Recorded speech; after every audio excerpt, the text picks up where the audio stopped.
Dude, we have such a incredible outline today. Some really interesting studies that both of us are bringing. So let's start off by giving people a little bit of a preview of the questions that we're trying to answer with the studies that we're both bringing forward. So perhaps you go first. What are the questions that your studies that you're bringing are interested in? Yeah, so I've got two studies that I brought, and I think both questions are very relevant. And also, I think a lot of people will find ways that they may be able to apply some of the findings, some of the results from these studies to their life in a practical way. So the first question is, if you are very time poor, but you know that you need to perform resistance training for all of the array of benefits that you're going to get from resistance training, what is the minimum effective dose? So the least amount of sets that you need to do per week to actually get some benefits in terms of hypertrophy, strength, power, all of that stuff. And the other question, which is somewhat related to that, is when you finish a resistance training session that has created a significant amount of muscle soreness or muscle damage, which are kind of synonymous, are you better off doing a hot bath, a cold bath, getting in the sauna? What kind of heat and temperature should you expose your body to recover the fastest? I already have so many questions on both of those, so I'll save those because this is just the preview. So the studies that I've brought, the first one, again, what we're trying to do here is be really practical with the science that we're talking about. So the first study that I have is, are Brazil nuts a reliable source of selenium? This study speaks to that, and I know a number of listeners, particularly people that follow plant-based diets, their go-to source of selenium would be 1 or 2 Brazil nuts per day. And I actually wrote about that in my book as being a viable option. I've slightly changed my view on that based on this study and then digging a little deeper in the research. In fact, maybe it's not a slight change, maybe it's a large change in view. So that's the first study. And then the second study that I wanted to discuss was a study that looked at monounsaturated fats and risk of type 2 diabetes. And I found this particular study really interesting because this area of research is quite difficult to read. It's very conflicting. You'll find studies that say monounsaturated fats increase risk. You'll say that some studies show a neutral effect. Some show a reduction in risk. And there are a variety of different reasons that could explain that. And one of those could be the source of monounsaturated fats. And this paper attempted to distinguish between monounsaturated fats that came from animal foods and monounsaturated fats that came from plant foods, and looking at the risk of type 2 diabetes for each of those. So that's the second study. So we will get into those, and we'll get nerdy, but we'll make sure we're giving people clear, practical takeaways. But I think one of my favorite segments of this show, regular listeners will know we have a get it off your chest. We have space for jokes. We brought it. Lots of space for jokes. Actually, while on that, I'm going to deliver a joke that Ross Walker sent to me. He says hi. Many of the listeners in Australia will know Ross Walker is a famous cardiologist in Australia. He's also a radio host and is a comedian. Legitimately, he actually has done comedy before, stand-up comedy. One of the funniest guys. Wait, has he actually? Yeah. That's not hyperbole? You sure He's about hired. that? He is a hired comedian at various points in his lifestyle. I'm not surprised. Every single time I've spent time with him, I've been crying laughing. So it's just guaranteed. If you spend time with him, you will be on the receiving end of at least, I'm going to say, 4 or 5 jokes an hour. This guy just rattles them off.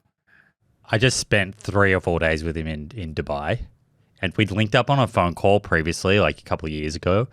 We were chatting about my risk of cardiovascular disease because he heard my story about my dad and he was interested, and we were talking about things related to kind of some of my blood test results, and everything was great.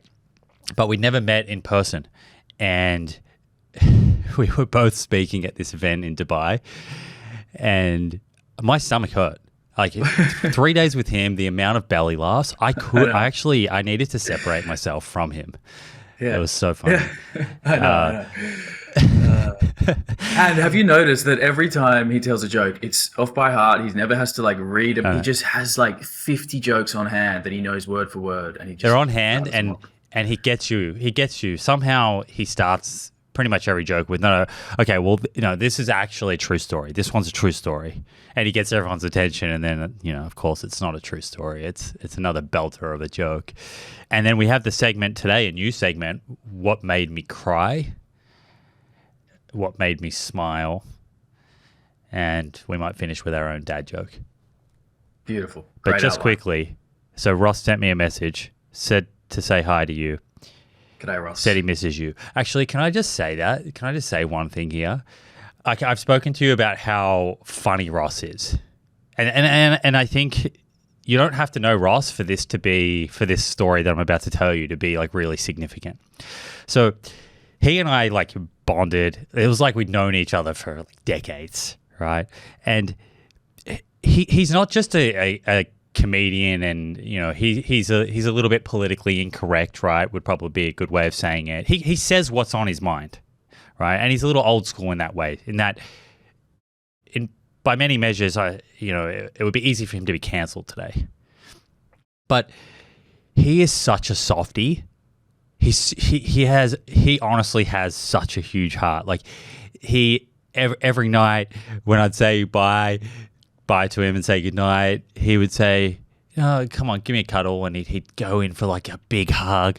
And then like on the last day when we were saying goodbye, he like grabbed me and he like pulled my head in and kissed me on the top of the head. Wow. And I don't know what it was, but it was like your grandpa pulling you in. And like the feeling of that for me personally, I felt so freaking good. And I was like, wow, this guy, he like deeply cares. But if you just caught his jokes, you just think he had no depth. He's a jokester. But like we had various conversations where he was talking about time with his family and his kids and how proud of his kids he is, and I can see like this guy has a really good set of values, despite being able to tell a politically incorrect joke. Right, mate. That's actually such a nice thing for him to do, but for you to receive it in that way, because we probably don't do enough of that with people we care about, let alone people who we've kind of just met. I know you know him and you've been in similar circles, but to spend time and bond, you obviously bonded very well if he kissed you on the head. I didn't get that kind of treatment, although we did bond very well. But let me just say, I've also got a bit of an anecdote. So the first time I met Ross, or maybe it was the second, I was in Singapore. We were both giving a talk, and I was just saying to him how I'm flying out, the next day, and I've got one of those flights that can really jet lag the shit out of you, and you get back to Sydney and you just can't function, and I had to go straight back to work and all of this stuff. Anyway, I was just talking to him about that, thought nothing of it. I got back to my hotel room and there was an envelope under my door from Ross Walker with a note.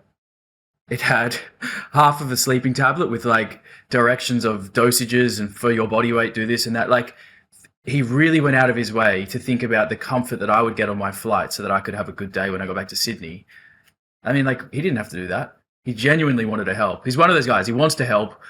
That's probably why he likes to tell jokes as well. He likes to see people smile and laugh and brighten people's day. Yeah. 100%. I'm just going to quickly, we did not expect to be talking about Ross Walker for this long, but he deserves it.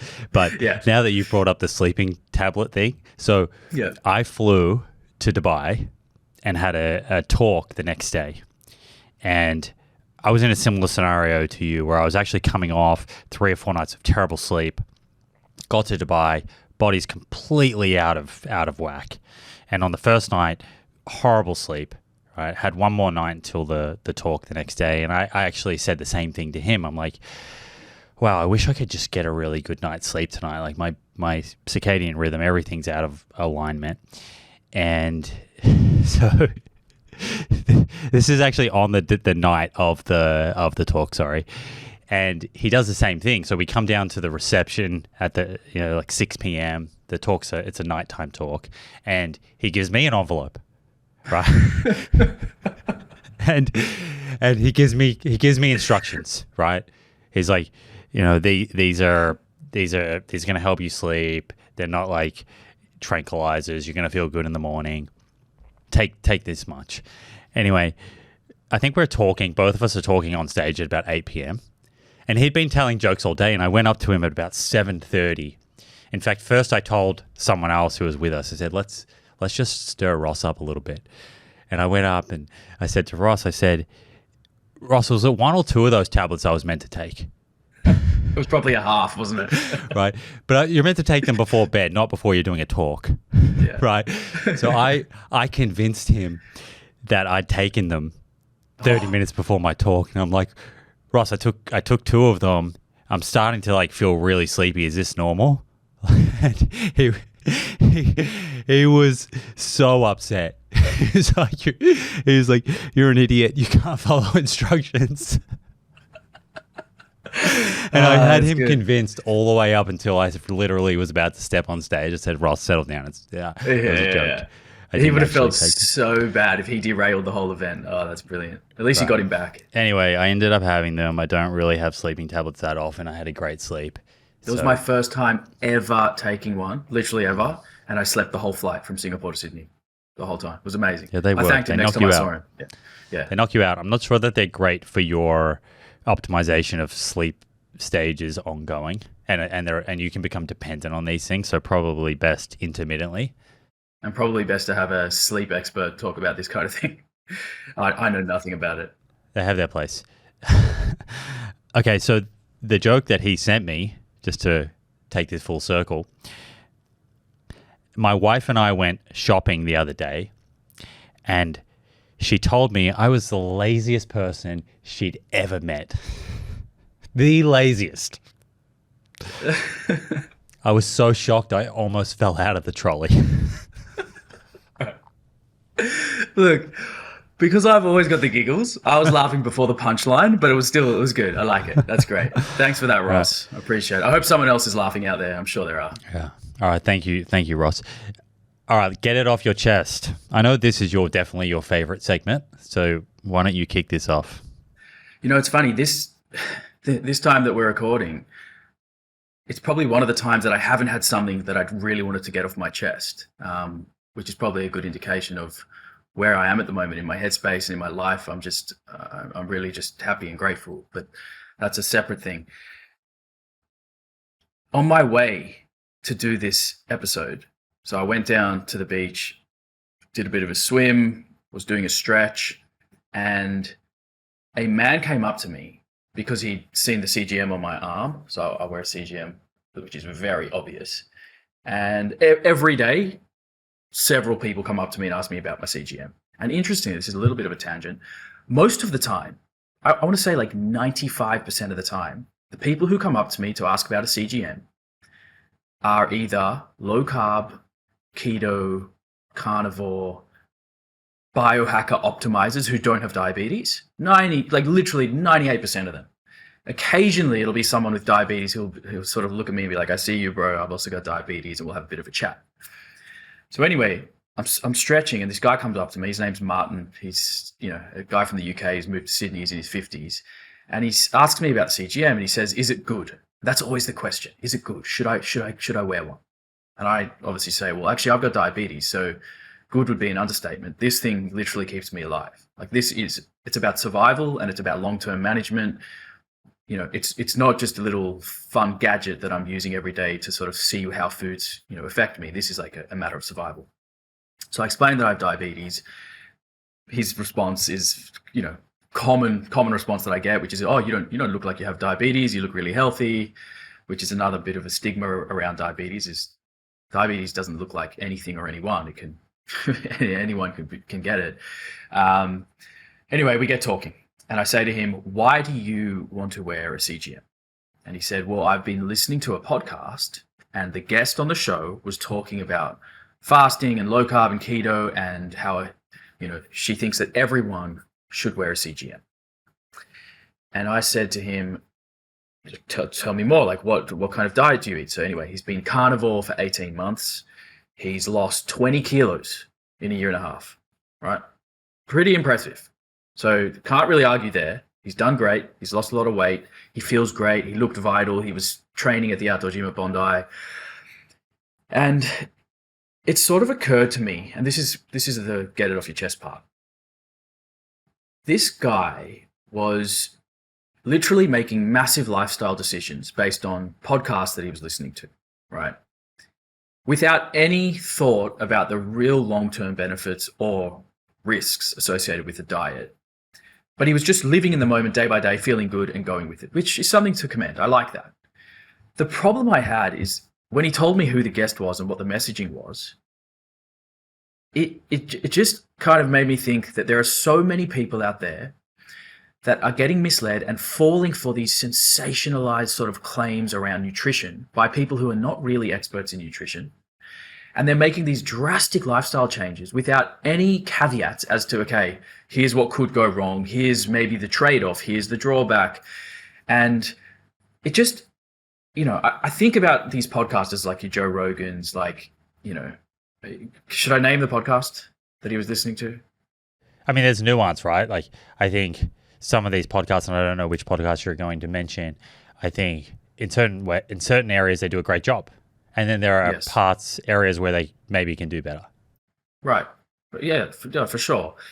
So basically, he was listening to Diary of CEO, right? So Stephen had a guest on, and the guest was Mindy Pelz, who I've actually never heard of, but he showed me, he brought over his phone, showed me her Instagram. We spoke about her in an episode I did with Dr. Susan Davis, who is part of the guideline committee for menopause, writing the menopause-related guidelines. And I think Mindy Pelz, from memory, is a kinesiologist or a chiropractor.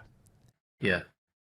Right. So basically, he listened to this podcast. He was convinced that he should wear a CGM, and that this is the problem. There's two sort of issues that I've got. Number one, the claims associated with the use of the CGM is like fat loss. It's going to add years to your life. It's going to be a longevity cure, like a fix. This list of things that are just completely unfounded and not evidence-based. So that I had a problem with that. By the way, I have no problem with this guy, Martin. He's just following his path, doing what it makes him feel good. But no problem with him. You're just using him as a real-world example of how podcasts can influence the way that people think about their lifestyle. Bang on. Exactly right. So it made me think, these podcasters have such a tremendous responsibility to at least filter or cross-check their information of their guests before they come on the show. But I feel like a lot of these guys just don't care about that, right? They just want mass views, huge reach, big engagement, more advertising money, more sponsors. And like, what are the consequences downstream? How many of these Martins, how many millions, tens of millions, are falling for bullshit that they're seeing, on social media by an expert who's positioning themselves, as an expert. And what is it doing to them?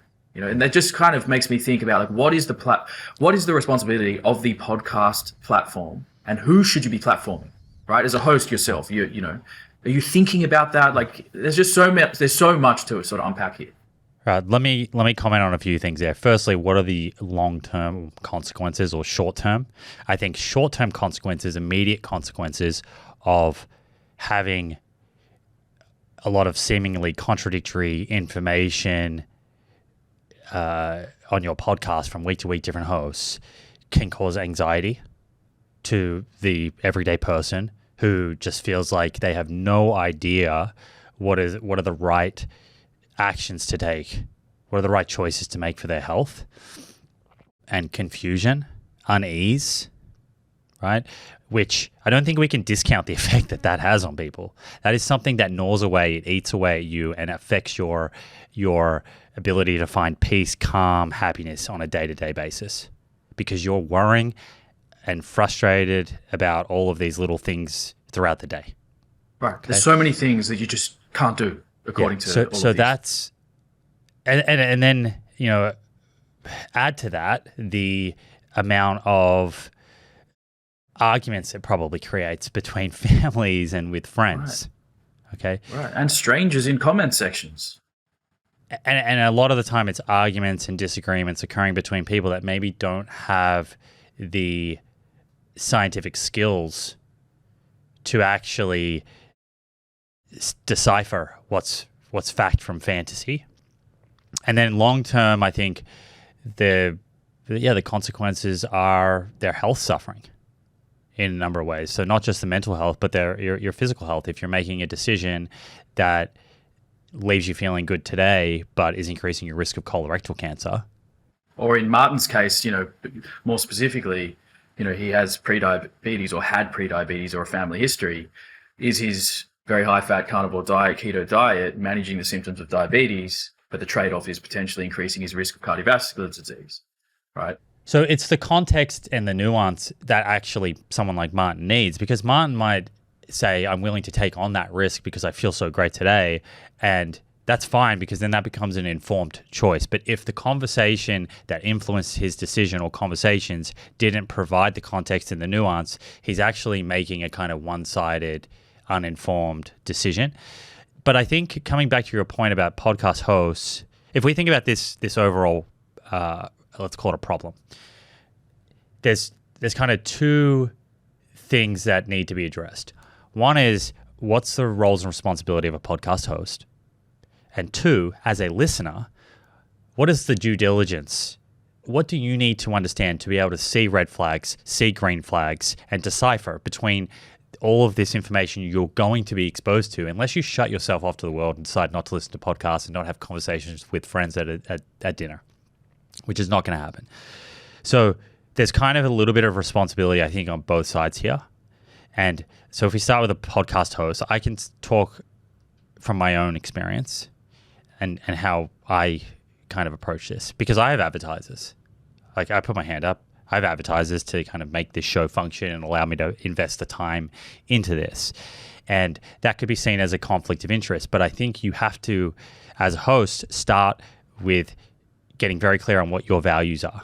So for me, my number one thing is to protect the listener over and above making money. Yep. And if that's your North Star, then from there, that's going to affect what guests you choose to have on.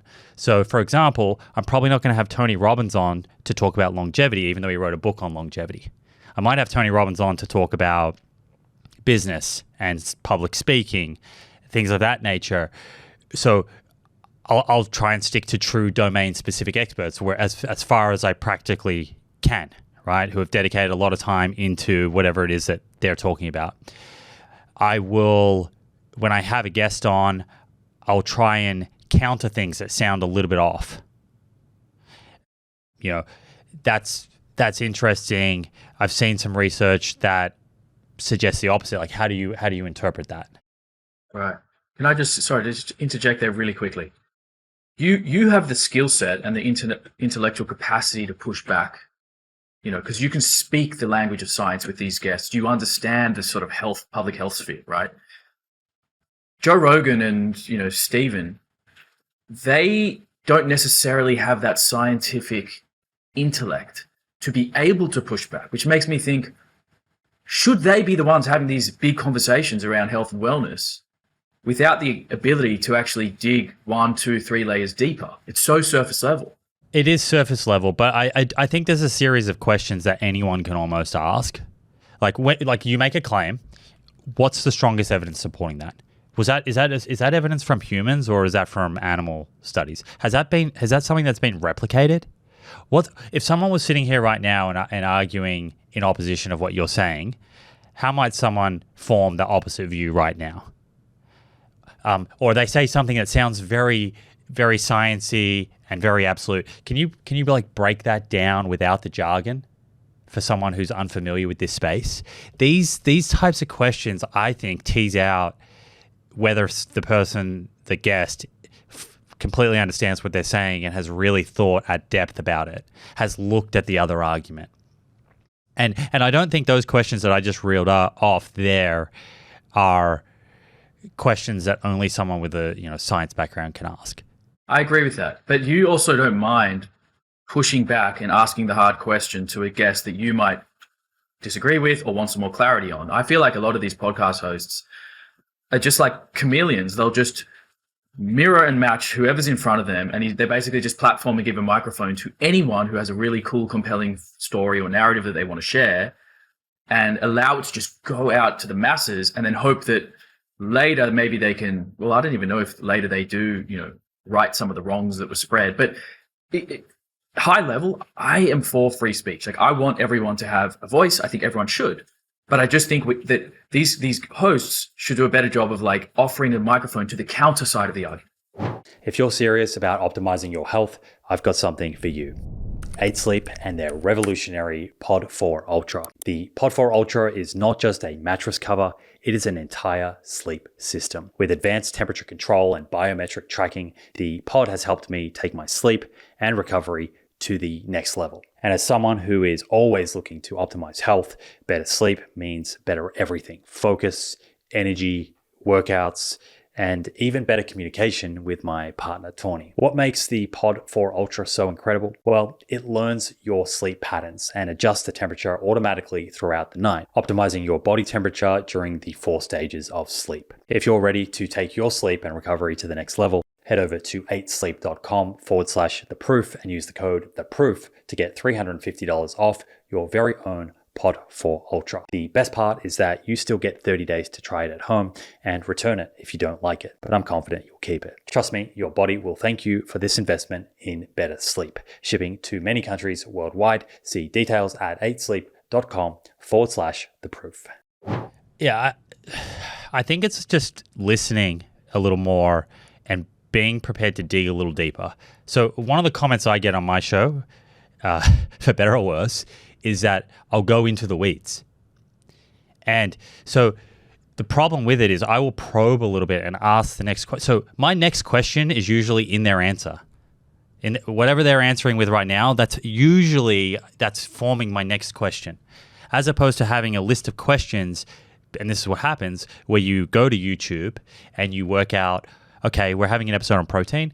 What are the trending questions on protein? Okay, I've got my 10 trending questions on protein. I'm just going to fire them 1 to 10 to the guest, let them answer whatever they want, and I'm going to move from 1 to 2 to 3 to 4 to 5. And I'm not going to probe. I'm not going to say, I'm not going to say to, let's pretend it's you, hey, Drew, there are some people who are a little bit critical of your work or your position here on this. How do you respond to that? Right. I'm not going to say that. I'm not going to put you on the spot because I'm already thinking I've got a list here and I'm moving from question 3 to 4. Yeah. So it does come down, but come back to what I said at the very beginning. Is protecting your listener over making money and getting views your number one North Star? Because if it is, then it's not about just moving through a list of questions 1 to 10 to get the interview over and get all of the keywords and buzzwords and 60-second highlight reels. That is not protecting your listener. Correct. And that's the difference between a truth-seeking conversation versus a sort of production. Let's call it like you've already gone into this with an objective, as you say, for what the clips, what the trailers are, what the bite-sized little nuggets are. They're very different things. You just hit the nail on the head. It's a difference between a scientific conversation about curiosity, about uncertainty, about doubt, about using a scientific method to learn more, and a production. These are 2 very different things, and I think the commercial world prefers the production because it creates more virality, more sharing, which creates more ad revenue. And people listening might be thinking, Simon's just bitter because his show's not getting as many views as Steven. I'm the first person to acknowledge that his show, from a commercial business point of view, is absolutely incredible. I think he has nearly 10 million listeners on YouTube. So from a business point of view, he is absolutely crushing it. The question here that we're trying to approach is, what's the net effect that it has on the listener, these conversations that are centered on health? And I think that the metric of success cannot be YouTube subscribers. It cannot be advertising dollars. I 100% agree. Yeah, I think that this problem has gotten actually out of control because, as you say, like Steven's sort of production, it's like a Hollywood blockbuster, right? But those conversations don't need a blockbuster 67 hype movie. They need long form, like boring docuseries, so to speak. Like they need time, really long form, back and forth, conversation. And they also need, I think, like good moderation. So people who are willing to sit across from the guest and say, that's a big claim you've just made. How can you support that? And think about it. But like, I think it comes back to what you just said. All of this distills down to put the listener first. Like if you don't put your listener first, it's just going to get rampant. It's out of control. Yeah. So you should, as a host, have a basic understanding of the types of questions you should be asking when something sounds a little bit off, or someone makes a bold claim, or someone's not speaking with caveats and nuance. You should be seeking to clarify that, right? And at the beginning I said there's kind of responsibility on both sides. You have the podcast host and then you have the listener. But I think as a podcast host, you're also need to understand the green flags and red flags as a listener. So you need to be thinking about what your values are of your show, etc. And the questions you might be asking, but you should also be able to spot the red flag, spot the green flag as a listener. And so just to quickly speak to that, and ironically, my get it off your chest, this is not planned. We had no idea. I didn't know what you were bringing today. Mine's also related to a Diary of a CEO episode, but it's related to a guest who is a strong scientist, is a domain-specific expert, someone that I respect enormously, who received a lot of backlash. And I'll come to that in a second. But just quickly, the green flags when you're watching these podcasts on YouTube or listening, whatever it is, you want to hear the scientist, the person that's making claims, adding caveats. They're using phraseology. They're saying maybe, or, it suggests. They're talking about the fact that this research was on women over the age of 60, and so it applies to post-menopause. They're talking about the fact that this study was only for 2 weeks, or looked at short-term biomarkers, so it's a little bit difficult right now to say what does it mean in terms of 1 year, 2 year, 3 year. And the problem with that kind of language is that it can come across as a lack of confidence.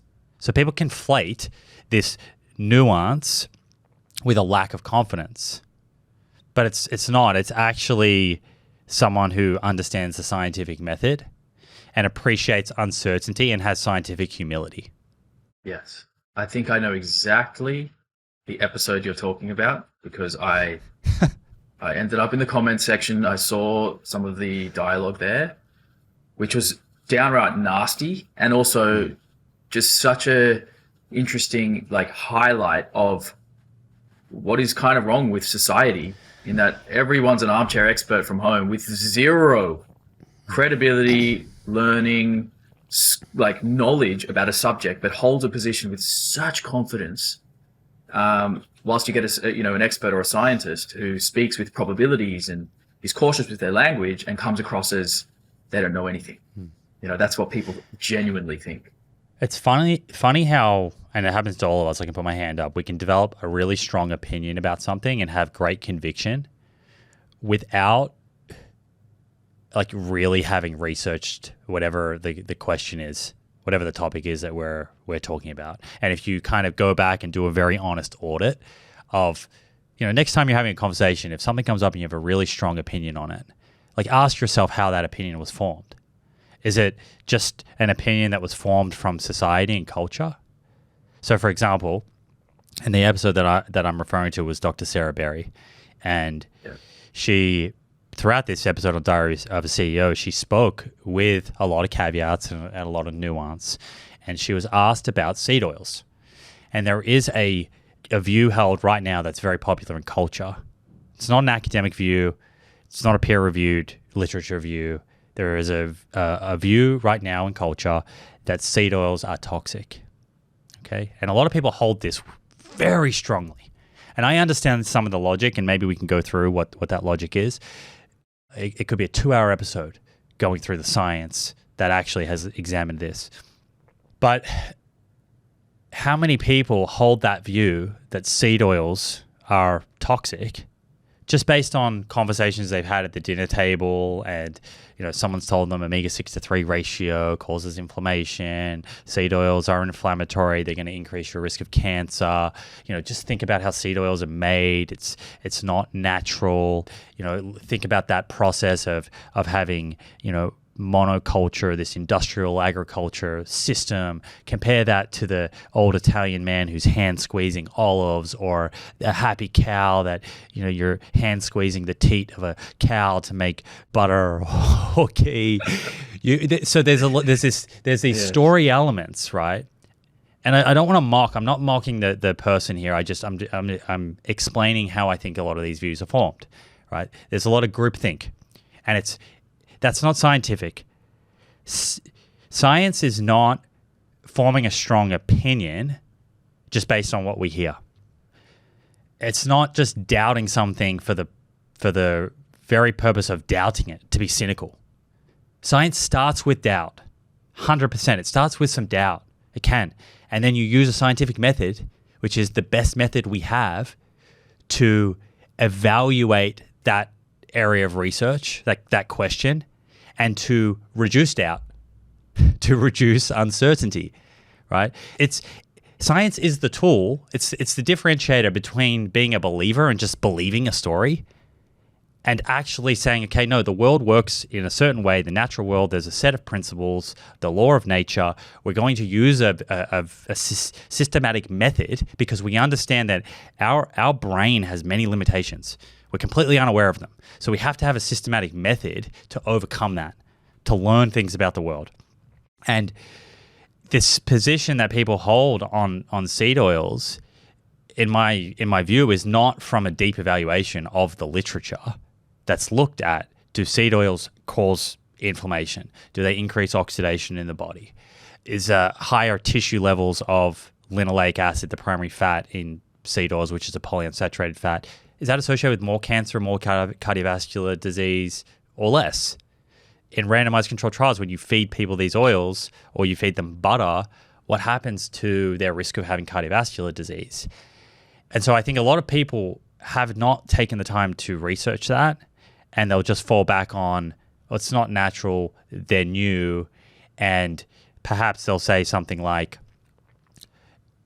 the consumption of vegetable oils has increased since 1980s, seed oils, and at the same time obesity has gone up and type 2 diabetes has gone up, etc., which is a very, I mean, that's a true statement. Those two things have gone up at the same time, but it certainly doesn't mean that vegetable oils have caused the increase of obesity, cardiovascular disease, type 2 diabetes. You need to deeply examine the research, and when you do that, you see that it's very clear there's other explanations that are much more likely for the increase in obesity and cardiovascular disease, like, let's say, the fact that now nearly 70% of calories come from ultra processed foods that are hyper palatable and energy dense, than simply that seed oils themselves or vegetable oils are responsible for these deleterious changes to chronic disease that we're seeing. So I guess the most interesting thing for me to think about is why people hold such positions with so much conviction. I think you summarized this issue so eloquently. Like, that was the most perfect summary I could imagine. The problem is, we are living in the day of anti-science, like science denialism. So you can show these people the most beautifully designed RCT or the most, compelling long-term follow-up study with millions of person years conducted by the greatest researchers out of the most prestigious scientific journal. They don't give a fuck. They think it's funded by somebody, which makes it corrupt. It's fake science. They don't want to listen. So you can, for example, I'm sure, remind me the name of the guest who was on Diary of a CEO. This was Dr. Sarah Berry. Sarah Berry. I bet you that the response to Sarah Berry presenting really great outcome data in a, as we said before, in a really gentle manner without absolutes, was received by people saying, throw it out. I don't trust it. I don't believe it. It was. And this is the interesting thing. So this is a beautiful point you're making. So it's thrown out without the people that are commenting this examining the research that Dr. Berry's talking about. It's just thrown out unquestioned, right? Whereas when Mindy Pelz was on and saying things that confirm or affirm current positions or things that make people feel good, make people feel at ease about their life, those things go completely unchallenged and they're just accepted. 100%. Where is that coming from? Like, why is the individual listening having all these barriers and resistance to person X, but none of those same barriers and resistance to person Y?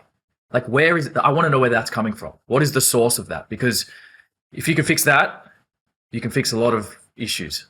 I think there's a few different sources of this. One is that nutrition and chronic disease and health is very complex, and understanding the drivers of disease at a deep level, it requires a lot of thinking. It requires quite a lot of humility, and you have to really appreciate how multifaceted it is and how much context matters.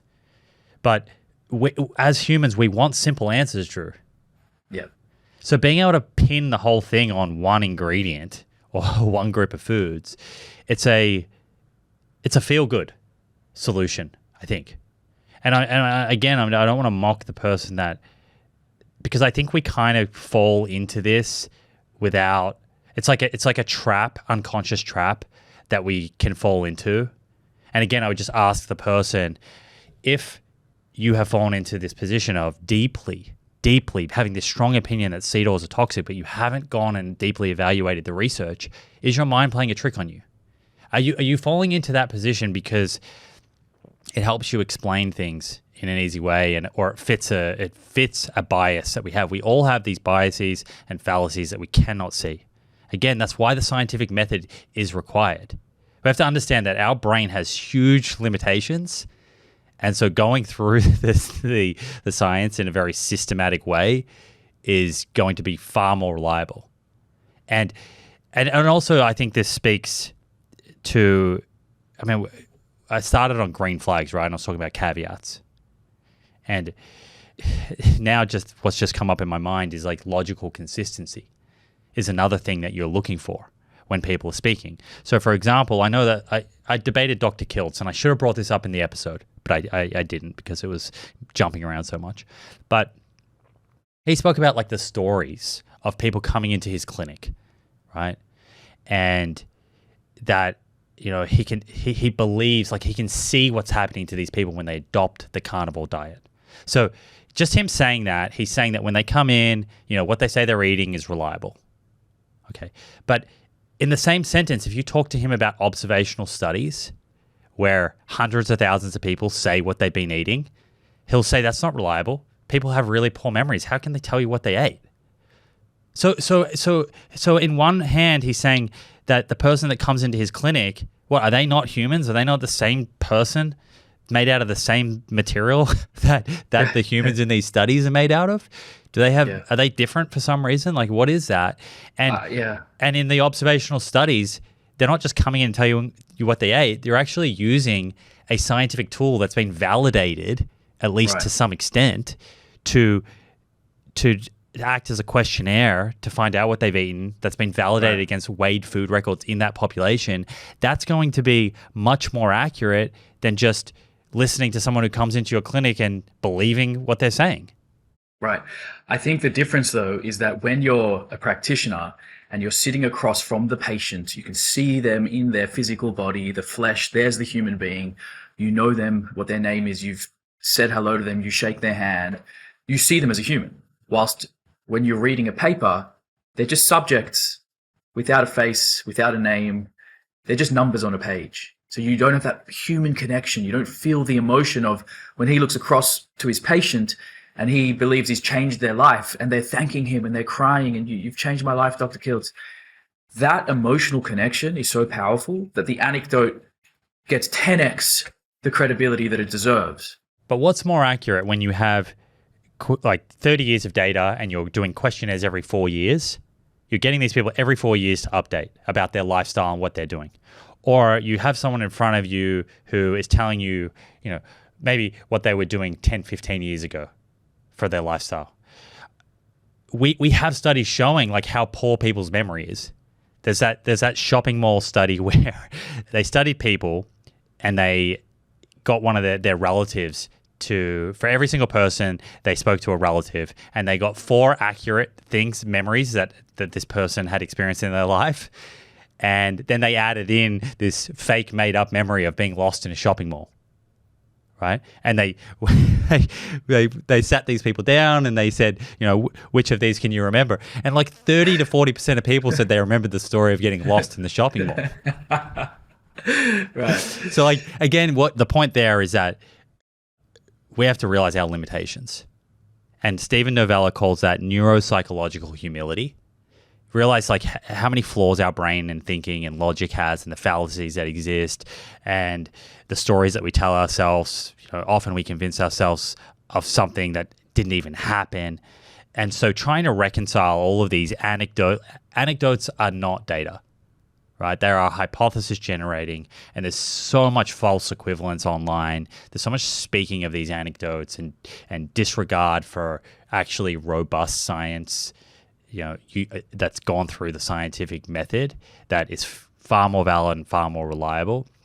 And so that comes back to an appreciation for the scientific method, which I think is another green flag, is like when people talk about the strength of whatever evidence is that they're putting forward or the weakness of it. So you have logical consistency if I hear someone like Paul Saladino talk about an animal study here, and he's using that to support his argument, and then a couple of days later he says animal studies shouldn't be used because all of a sudden an animal study is not supporting his argument, that's a logical inconsistency. That's a red flag. You want to see people who are being logically consistent with the way that they use evidence. They're talking about the strength of the evidence. They're not just leaning on anecdotes. They're not talking in absolutes. They have context. They have nuance. And so I guess those are some of the tools that, to come full circle, back to your get it off your chest, that can hopefully help people as they're listening to this information and trying to decipher what is fact or more likely to be fact and what is more likely to be fiction or fantasy. Just again, going back to my story with Martin, when he showed me the episode with Mindy that convinced him to start his journey of going fasting and carnivore and low carb, keto, all that stuff, I said to him, have you listened to people of another position? And then we got our phones out and I showed him a few people that I think he should follow that are making reaction videos and responses to these viral clips, which provide the nuance that didn't exist in the initial clip to show you, hey, actually, that's a big, bold claim that seed oils are killing people and causing everything to go wrong, when actually this person is saying, well, let's look at the data. So I showed him, like, for example, Dr. Ids, who I'm sure you probably follow or at least see his stuff. You've got Matthew Nagra, like all of these guys who are doing reaction videos. You and I have tried a few times. We don't do it as consistently as these other guys who make it their entire social media profile. But I actually think that is one way to move the needle, to have people using these examples of these viral clips, showing what the comments are of people who fall for it, and then going, okay, let's look at the other side of the conversation. So I think there is something there. Definitely. It's not enough just to say this is the scientific method. That's not good. That's not enough to help people. You have to teach them how to spot the pseudoscience and explain to them why it is pseudoscience. And then over time, being exposed to that, the hope is that they start to pick up on the patterns and trends and signals of pseudoscience. Right. Before the wheels fall off, because, I mean, I hate to use a single example, but it just comes to mind because it made the news rounds over the last couple of weeks of a guy who started a carnivore diet, likely because he saw a clip that enticed him by a Saladino of the likes, and started eating tremendous amounts of cheese and butter. I don't know if you saw this, but he had cholesterol and lipids trying to escape his body through his skin, basically. Like his hands were marbled with yellow fat and cholesterol, and it was in his feet and his elbows, and people often get it around their eyes and eyelids. But this was 8 months into a carnivore diet where he saw a clip that was like, hey, he's telling me what I want to hear. I want to eat more fat. I really like burgers, cheese, and butter. I'm just only going to eat that. I'm going to remove all plants and carbohydrates. And then 8 months later, he's getting lipids removed from his hands. So like the hope is that you don't get to that place, right? And the reaction from people in that community was, this is absurd. This is an absurd case study. And it is a fairly extreme case study, the volume of butter and cheese and whatnot. But I think a more reasonable reaction to this is to acknowledge some of the potential downfalls and limitations of that kind of dietary pattern, which you just don't see happening. Whereas at least on the plant-based spectrum, you hear people talking about nutrients of focus. You need to make sure you're getting this, or you could develop a deficiency.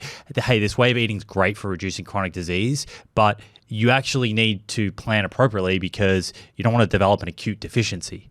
This is the difference. I'm not seeing in that community, unless I'm just not exposed to it, I just don't tend to see as many people sort of putting their hand up and saying, hey, there's ways in which this dietary pattern can go wrong.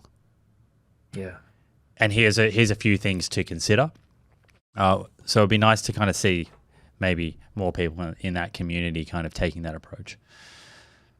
As opposed to it just being it's a cure-all. It seems like they think that dietary pattern is just an absolute cure-all for every single condition. Yeah, that as you said, that made me think of that viral clip of Jordan Peterson talking to Elon Musk. Elon Musk mentions that he's got a back pain or a joint problem or some sort of like structural issue with his body that needs surgery. And Jordan Peterson's solution is, no, just carnivore diet, just eat meat. It'll fix it. And Elon's like, well, actually, I really think this needs surgery. I've gone to see a specialist and I need an operation. And Jordan's like, oh no, but you haven't tried the carnivore diet yet. And Elon's like, no, I like meat. I eat steak, but I don't think eating steak is going to fix my L4 disc bulge, so to speak. It just like Jordan Peterson takes it so far to the extreme that, as you say, it's a cure-all, that it's laughable. When it comes to high performance nutrition, I want the best, and so does Momentous. That's why they took an already elite plant protein formula and made it even better. The new Momentous 100% plant protein delivers 20 grams of complete protein per serving, or 30 grams if you do a heaped scoop like me, using pea and rice proteins sourced exclusively from the US and Canada, providing all the essential amino acids that your body needs to fuel recovery, optimize muscle growth, and support strength gains. In a world that is flooded with protein powders, what I love most about Momentous is their commitment to quality. This protein is NSF certified for sport, meaning that every batch is tested for heavy metals, unnecessary additives, and label accuracy. The same gold standard trusted third-party testing by pro athletes and Olympians. If you're serious about training, recovery, and longevity, this is the plant protein to try. Head to livemomentous.com and use the code LIVINGPROOF for 20% off. That's livemomentous.com and use the code LIVINGPROOF for 20% off. Start fueling your body with the best. And that, again, speaks to the limitations of the human brain. Jordan Peterson, whether you like him or not, on the spectrum of intellectual capacity, he's towards the higher end. Towards the higher end. Yet what you're just explaining right there is how affected by the Dunning-Kruger effect he is. Mate, so of all people, he should know better. He has fallen into the trap of he's adopted this way of eating. It's helped him with whatever condition he's had. And so now he's rushing out to tell everyone that it's the cure-all for everything. Right? And he is like at the top of what they call Mount Stupid, where it's early on when you're learning about something new, as he's learning about the carnivore diet. And that is early on because there's hardly any research actually on the carnivore diet. You develop deep conviction, right? At a point where you actually have very little information, solid information. And then over time, as you learn more and more and more and more, that level of conviction, it never reaches where it reached at that early stage of being at Mount Stupid. So it'll be interesting to see over the next 5 or 10 years if his language starts to change. But the ultimate irony of that conversation with Elon and Jordan Peterson is that if you were somebody who didn't know who these two men were. And then I told you the guy telling you to eat the meat because it's going to cure everything is a clinical psychologist who focuses on how the brain works, yet falls into the trap that you just mentioned. It's just like, it's comical. It's like a gift from Ricky Gervais. Look at this interaction between these two guys. It's just laughable that the psychologist can't even see his own biases and, falls into those traps that we all tend to fall into occasionally. It does. It does. But how do you get a healthy dose of humility? You've got to have a couple of wake-up calls. I actually feel, I know we've been on this for a while now, but I'll just round it out.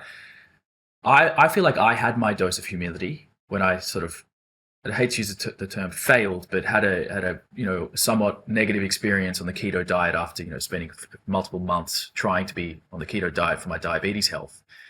So my dose of humility came when I realized I was essentially shooting myself in the foot, and that it was okay to be wrong, even though I'd gone to social media and been waving the banner and telling everyone the keto is the way to do it. I ran into some obstacles and hurdles that hurt me and my health physically and mentally and physiologically that I was able to undo through another means that was the complete opposite. So what that could have done to me was make me go down the path of plant-based, hating on keto, but I didn't. I actually realized in that moment that I had all these strong beliefs about something that I really didn't know a lot about, that I was having a good short-term experience that didn't translate to a positive long-term experience. And it left me in a place where I actually feel like I have way more humility because I don't know so much about either now. So yes, I'm a massive proponent of plant-based diet, but I'm also not shooting down the keto diet. I understand it can work for some people, but I just sit in this middle sort of zone where I sort of fluctuate and listen to both sides, and I don't take positions with too much strength, and I don't dig my heels in. I feel like I'm a bit more just fluid and open to these conversations because I realize I don't know much at all. Honestly, I think it takes an audit at an individual level of the positions that you hold, and in this case, we're talking about nutrition. How much of those positions are driven by emotion and experience versus data? And if you feel like the balance is more towards emotion and less like data, then it's worth examining. And it's such an individual thing to reconcile because deep down, you have to want to be a person that has worldviews that are most likely to be accurate. You have to want to live a reality-based life, Right? not a deluded-based life. Right. And it's so easy to trick ourselves into holding a position and thinking it's reality. This is the problem that we can fall into. So the only way that I actually see us being able to kind of work through this is really an individual level audit. And getting very, very honest with ourselves about, do we want to really live a reality-based life? Yeah, a life where you're seeking truth and not just falling for the BS. Are we being cynical and just doubting things, being reflexively contrarian, as Stephen Novella says, because it feels good? It feels good to take the opposite position. Or are we actually applying a healthy level of skepticism in a scientific manner? Let's move on. That's the ultimate question. I think we've given the listener a lot to think about there. Yeah. And ourselves. Well, I feel better getting that off my chest, so thanks, mate. Me too. It actually reminds me, I think I need to go back over and re-look at the values of this show. Yeah? Yeah, that's an exercise, like I was saying at the beginning, protecting the listener above taking money. That is a value. I have other values, but I do think it's something that you need to revisit, as the landscape changes. And also, all of us can fall into the trap of your ego wants more. I see shows like Steven and other shows getting so many views, and it's easy to fall into the trap of saying, I'm going to make a decision against my values. So when I say revisiting them, I mean just going back and doing an audit as you may do just in everyday life and think, okay, over the last 6 months, okay, that's the value set. Let's remind myself of that. Have the choices I've been making, have they been consistent with that?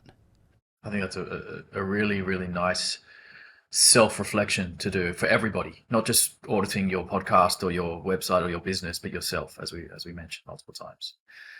Right, because like we can say we want to be a better partner. Maybe there's a value. One of our values is showing up and being, providing security and strength to our partner. Mate, I could take this conversation on the biggest tangent of all time. I've had so many conversations over the last few months with friends and family and my partner, but that'll turn into a relationship podcast, so we'll save that for another time. Let's go through the 4 studies. Okay. Well, that's what we were doing. I think people here are probably here to hear us chat about science. They might be here to hear us waffle about random things like we've been doing. Well, mate, at least we've set the stage and we've got now a framework to talk about these studies. With all of that, what we just said, let's see if we can actually apply what we just said to our own interpretation of these studies that we brought to the table. Let's say, I don't know exactly how many people are tuning in, but let's just pretend that it started at a round number of 100. Well, now we know we probably have 1 or 2 listeners left. Okay. Well, perfect. If we make some mistakes, no one's listening, so that's cool. Yeah. All right. You want to kick things off? I want to hear about the study on recovery. So after you do a resistance training session, so I'm in Bali right now. That's why if you're watching, you've probably seen I've got this coconut next to me, and like many places across the world, it is the trendy thing. It's the protocol. People do their training. They go straight after training. All the facilities have ice, hot spa, sauna, steam. Typically, what I observe is there's a bit of a rotation that people do. So they'll finish their workout. They'll go and sit in the sauna, jump into ice, maybe go and do steam, sit in the hot spa. Some of that seems to be a social element. Post workout, chat to people, kind of relax, and some of it is clearly coming from a health like optimization perspective. So, tell us about this study and what we can glean from it. Okay. Well, I think that's a really great point you made. Is that when we look at these studies and we're sort of zooming in on an outcome that they're trying to measure and a protocol or an intervention that can lead to an outcome, it doesn't take into account all those things that you just said. The social aspect, just the general feel good, the routine, maybe that's why you showed up to the gym, to finish in the sauna with your mates, but then you did the gym session. Right, it's a reward. Right. So that actually, there's some nuance there that these studies probably could never control for. It's all of those other factors of being a real human being living your life that these studies can't really. Right, because what if that social element of enjoying the sauna and the ice afterwards is what makes you go to the gym 5 days a week for a year? Yeah, that's a good point about all of the other factors why people choose to use these contrast therapies. But anyway, let's sort of dig into this study. I won't bore you with the fine details of it, but just the overall sort of message and maybe some takeaways that we can go back and forth on. So what they did is in this study, they took 30 men, average age 20 years old, and they separated them into 3 recovery modalities. Cold bath for cold bath at 11 degrees Celsius for 11 minutes, and that was up to the neck. A hot bath where you're sitting up to your waist in 41 degrees for over 25 minutes. So I think a nice warm bath for quite a little while there. And sort of like a control group that was a thermoneutral temperature. So 36 degree water, so like body core temperature for 25 minutes. So they wanted to see which of these recovery modalities would influence certain outcomes that they were measuring. So they were measuring peak torque, which is like a rotational force, EMG, rate of force development, and pain threshold, right? So they put these subjects through a workout that was designed to stimulate exercise-induced muscle damage, to create some soreness, to really break down some soft tissue, to see which modality would help them recover the fastest when they measured all these different outcomes. So when you go into the results of the study, when it comes to peak torque, so this was, by the way, on a leg extension machine, and I can tell you what the protocol was. So they did 7 sets of 10 reps of leg extension, right, for the quads. And the idea was it's a lot of volume. It's a lot of volume. And the idea there is that the volume creates a degree of muscle damage that should create some soreness in which they need to recover from. And what they did is 30 minutes after the workout, they put them either in the cold bath, the hot bath, or the thermoneutral bath. And they tested them at baseline, 24 hours later, and then 48 hours later. And just remind me, how much time were they in the cold bath for?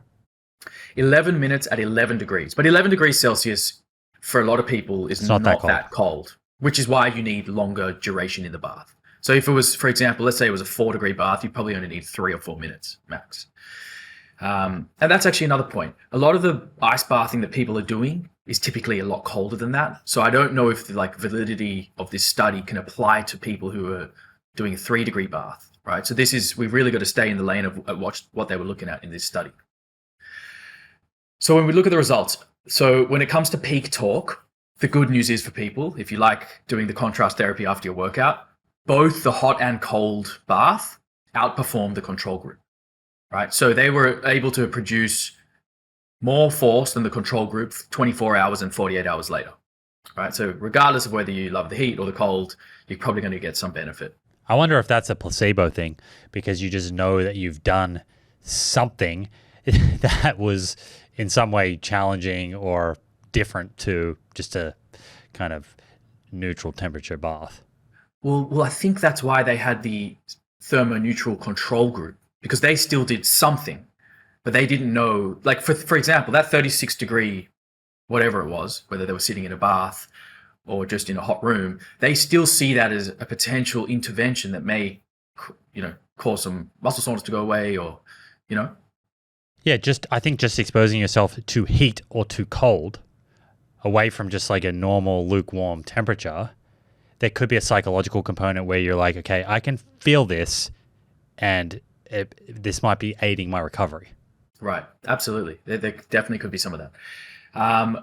When it came to the rate of force development, so it was basically they did a leg extension machine in the testing, right? So after they'd done the big workout, and they were seeing the rate of development in the later phase of that movement.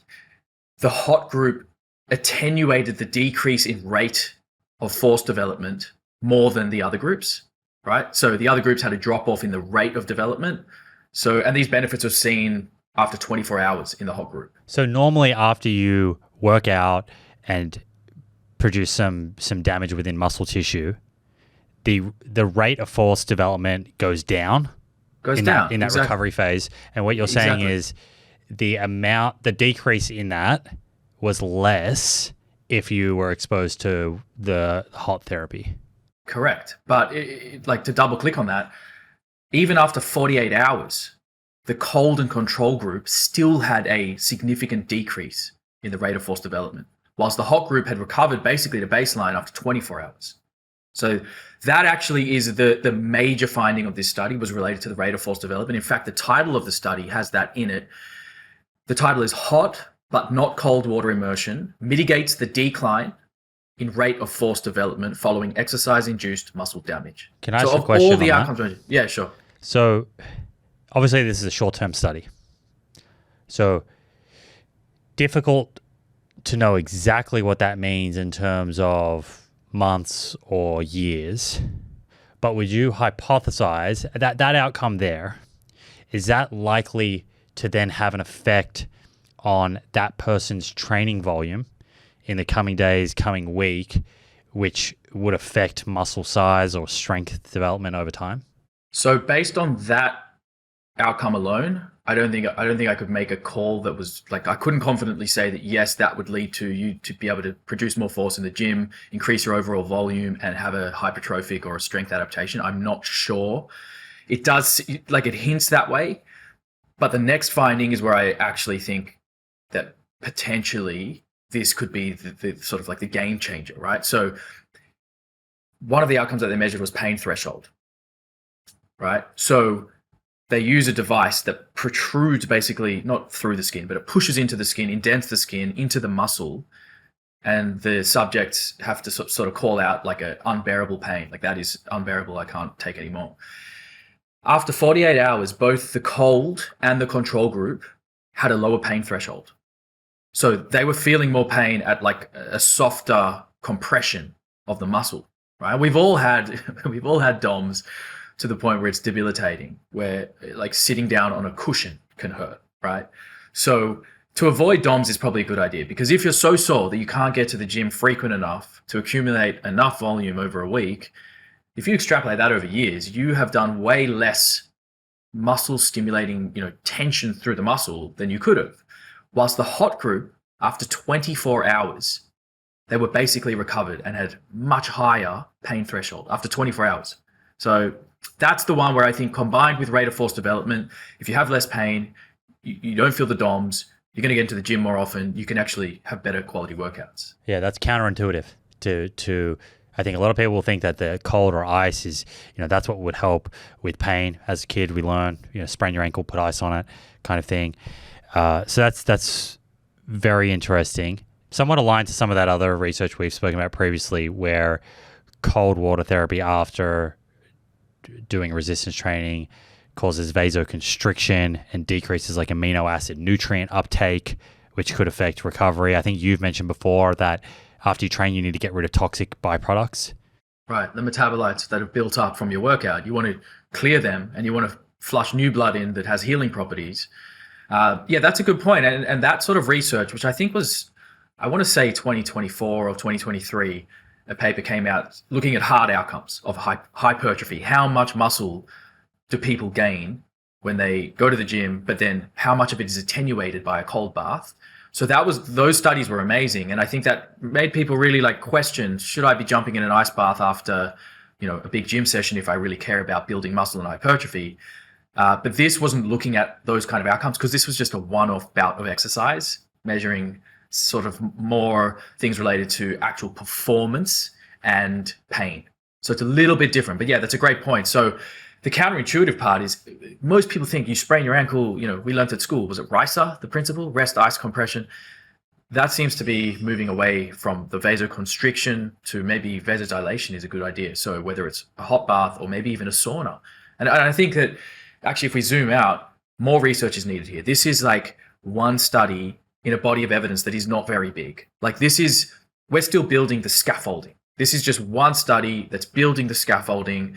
We still need way more scaffolding before we can build a big, strong body of evidence. So it's very early days. I'm not saying throw all your chips on this. And the subject population here is important to consider. So this is after doing resistance training, you're doing non-loaded exercise, so you're not loading the joint. It's not like you're going out and running 30 kilometers and loading your ankles and your knees, or playing tennis or playing basketball. Sports where often you'll hear people say they jump in ice therapy after, let's say they're doing back-to-back marathons. They're using ice, and the anecdote is that ice, helps that basketball player play the next day because it reduces their joint pain. And so I'm not sure we can look at this study and completely throw that anecdote out, because we're talking about a different type of exercise loading and different outcomes. Right. And I would even say that the nature of the soft tissue damage of, a workout like this that was created to increase sort of whether the DOMS is related to the fascia or the actual muscle fibers itself, but the soft tissue nature may be different to, as you're saying, hard tissue, bone or cartilage, where there's inflammation. I think they're different. I don't think we can use this across the board in either direction. I just think it's interesting. I think it's a watch this space. I have a feeling that the trend of ice baths, which has exploded, may slightly detour towards more of the heat therapies. I think social media companies are going to be selling hot baths now and saunas and other things, and it may balance out the contrast therapy that people are liking to use. How do you do it personally? Is this a study along with some of those other studies looking at how cold therapy affects amino acid uptake? Are these studies that actually affect your personal use of cold and hot and around your training? Yeah, I mean, definitely I'm leaning on the studies as much as I can. And I think we did that at our retreats. We intentionally didn't throw people in the ice bath after our resistance training, even though it was acute. And in a week, you're not going to cause much attenuation of any potential benefits. But it's just getting used to those principles, right? So for me, I jump in the ocean after a workout where I get the feeling of having that sort of cold therapy, so to speak, but it's not so cold that it's going to absolutely mitigate the gains that I hopefully got from my workout. And I'm also not jumping in the ocean or the ice bath for the reasons that a lot of people are. I don't actually care about the rate of recovery that much. I'm really doing it for the upstairs. Like, I love the challenge, the psychological challenge of proving to myself that I can get into this 3-degree ice bath, even though I don't want to. I can do the hard thing, sit in that space, accept that I'm there, surrender to the experience, and focus on my breath and meditate my way to, like, for example, I posted, I think it was yesterday on my stories, I did a 2-minute ice bath at 3 degrees Celsius, and I got my heart rate down from 145 beats, because I was just in the sauna before, to 40 beats. So I dropped it 100 beats. I brought it literally down. My rest is 37, 36, so basically to my resting heart rate. So for me to know personally that I have the mental power to convince myself that despite being in a bath that could kill me, that I can bring my heart rate down to rest and be so comfortable, that's the tool for me. That's why I do it. Why do you do it? Any lower, mate, and you might freeze yourself and wake up in the year 2500. Yeah, seriously. There was a time when I'm like hitting the 39 beats. I'm like, is this safe anymore? I don't know. But do you have a similar experience there? Why do you do it? Okay, so the way I use it has changed and evolved a little bit. So straight after intense resistance training, I don't get in.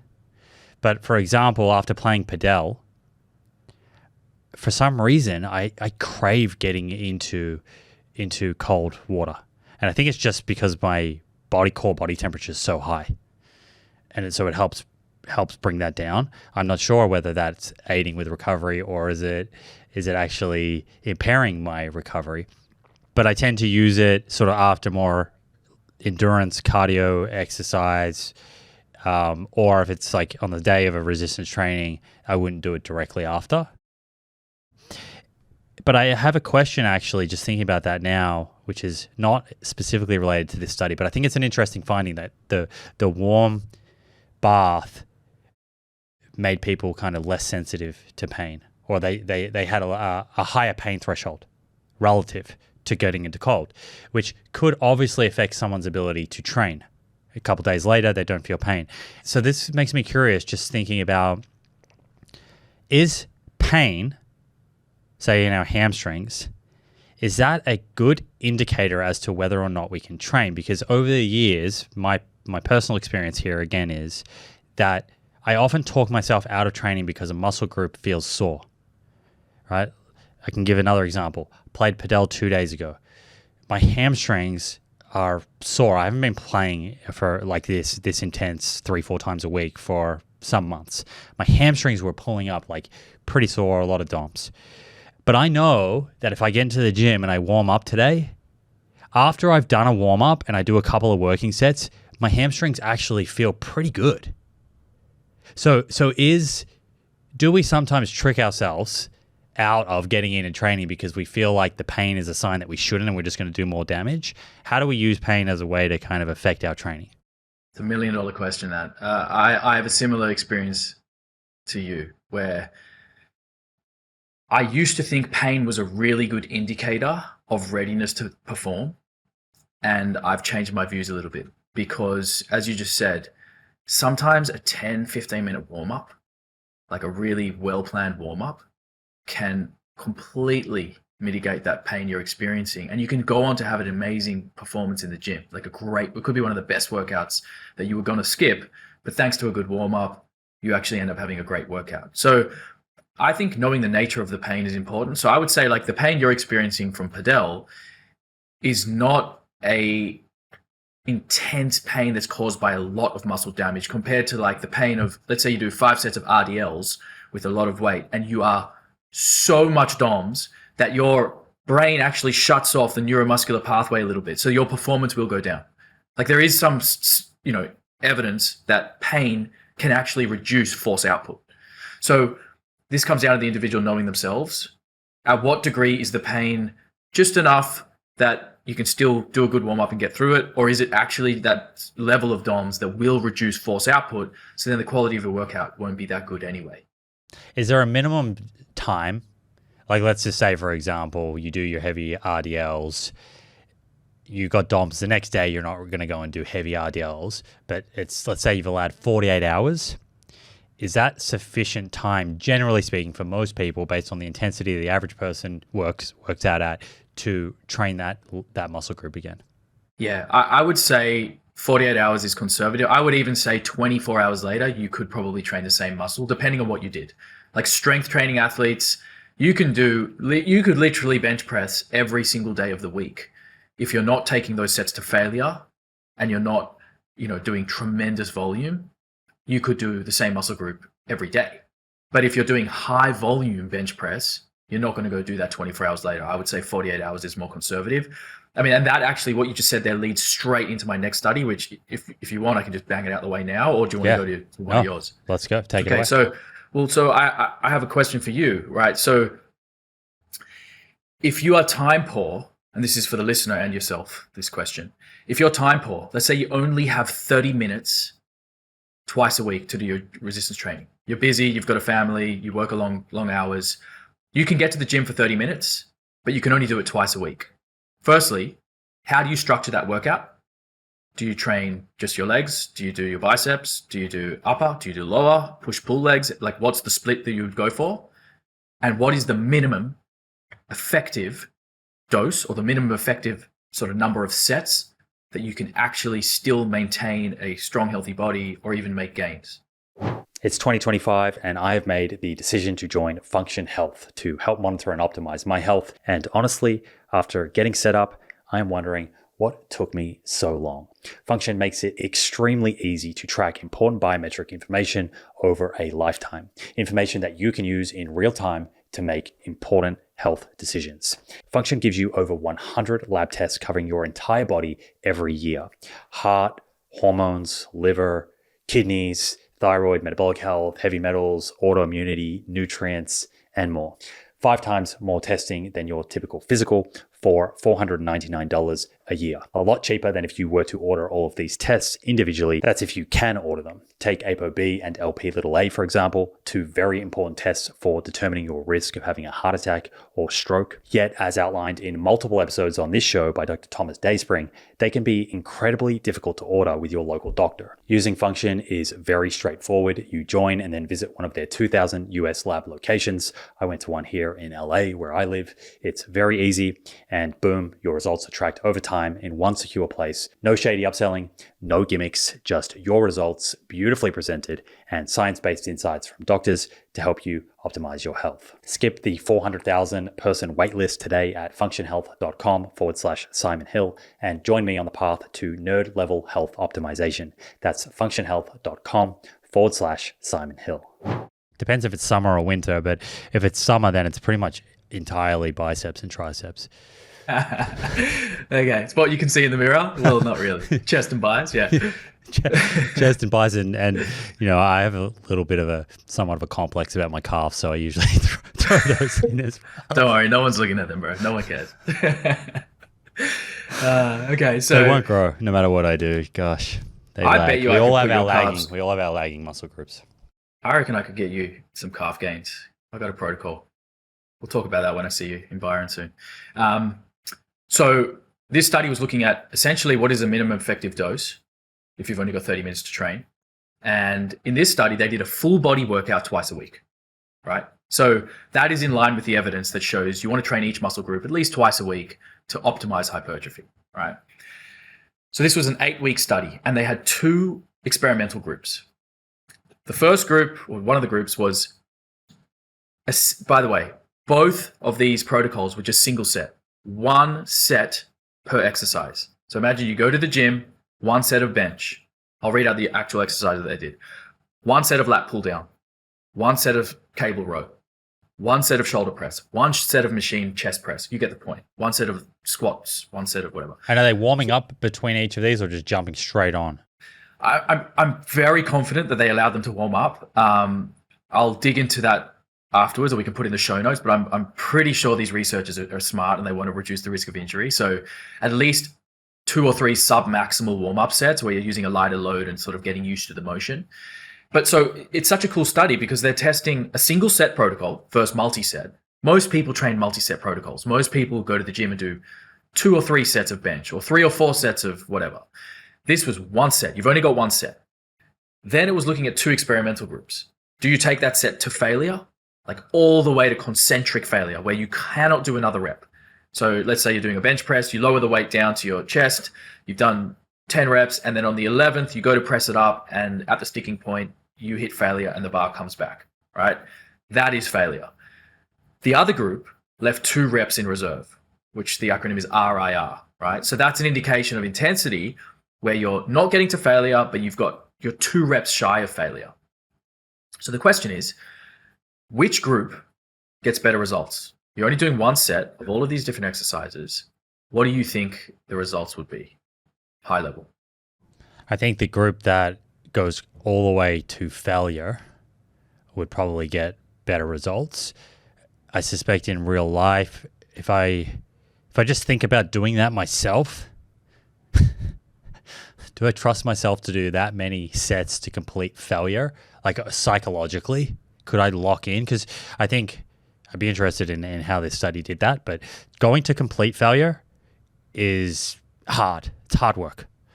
And obviously you need to do it on the right equipment because it can also be a little bit unsafe. For example, if you're on a bench press and a barbell bench press and you completely fail and the barbell ends up around your neck, or squatting.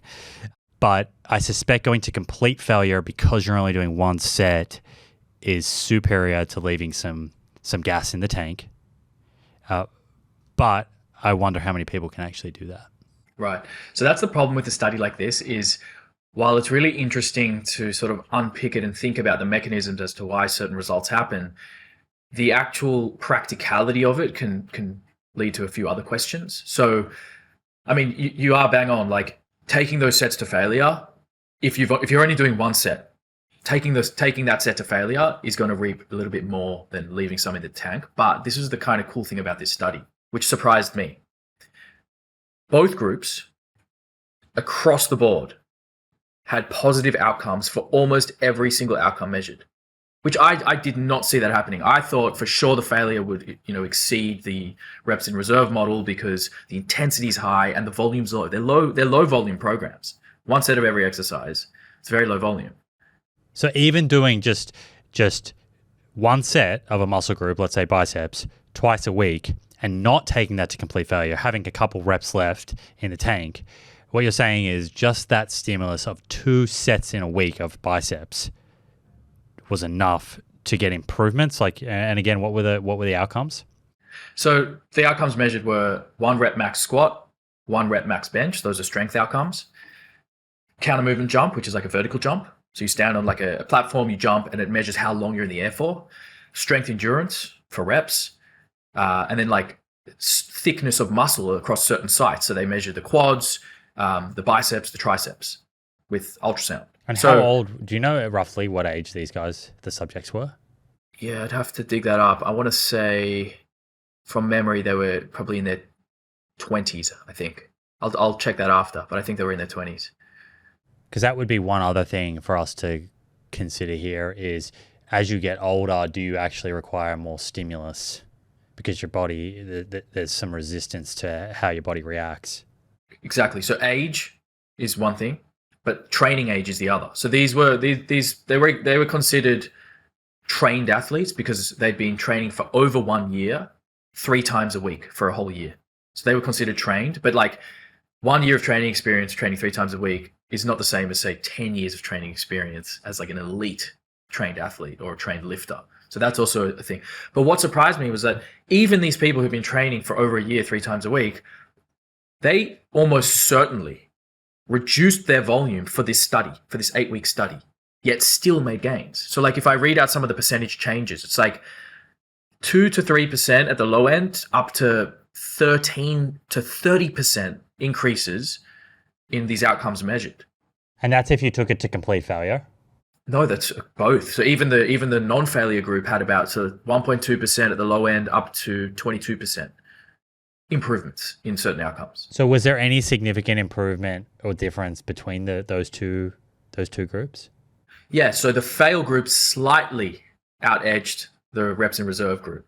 right? So if you're going to, so basically, if we want to make this practical for people, if you are time poor, if you're traveling, if you have 30 minutes that you can only train twice a week, this study would suggest that a full body workout is probably a good idea, because if you just did upper and lower, then you only train them once a week, but we want to train our muscles twice a week. So full body's a good idea.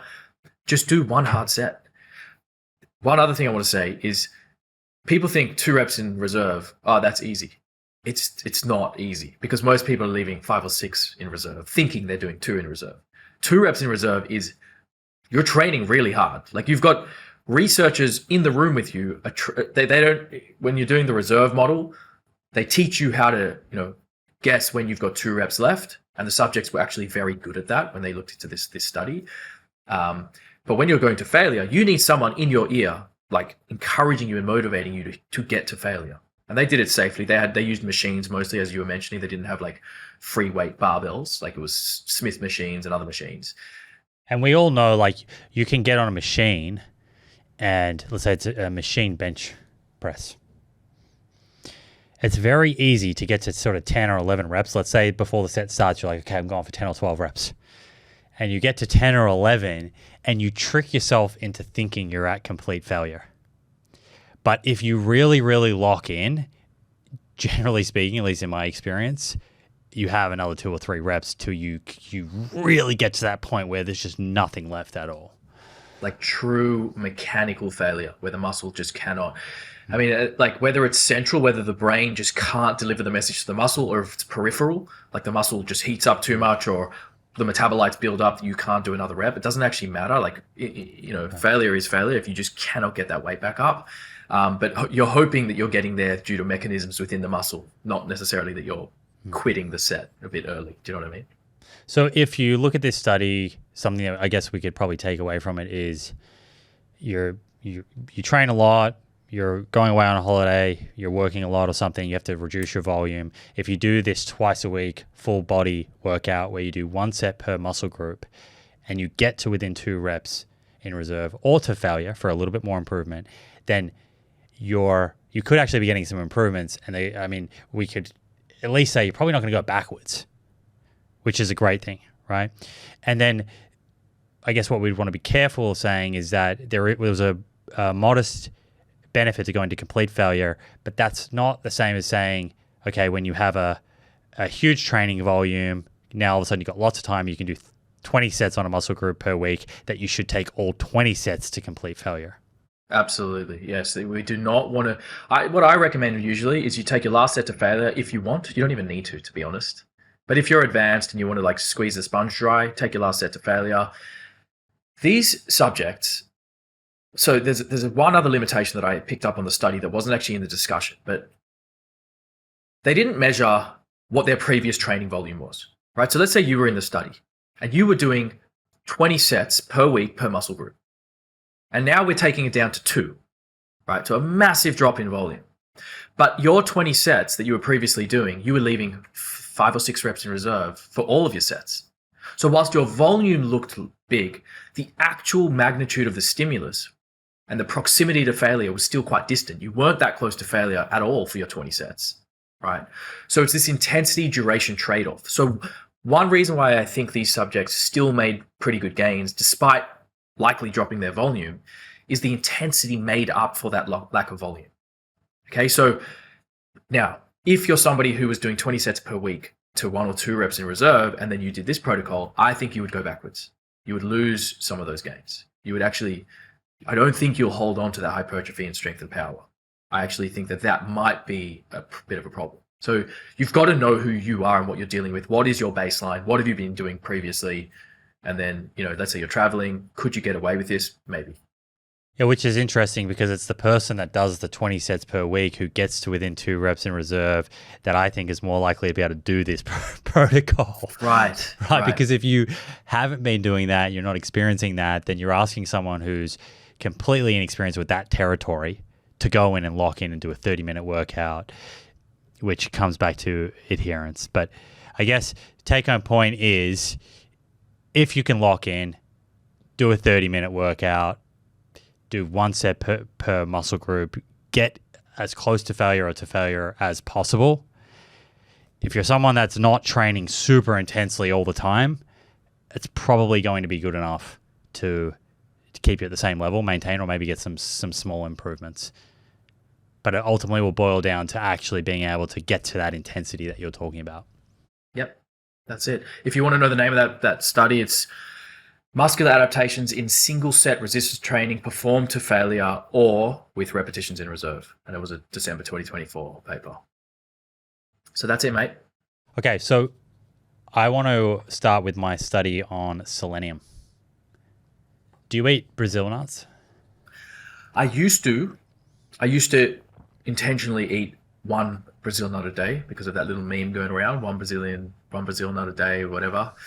Gives you a daily dose of selenium. But I now take a multivitamin that has, it's essential 8. So it's got eight 70 vitamins. micrograms, I think. Right. Is it 70? Okay. So yeah, I take a multivitamin that has selenium in it. Might be 60. And I take that every day. So I don't eat Brazil nuts currently. Should I?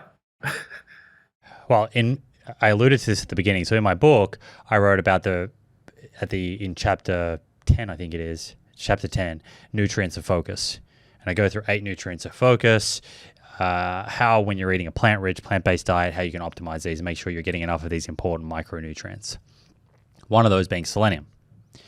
And at the time of writing it, I was pretty convinced that the best 2 ways were either to supplement with approximately 50 to 70 micrograms per day.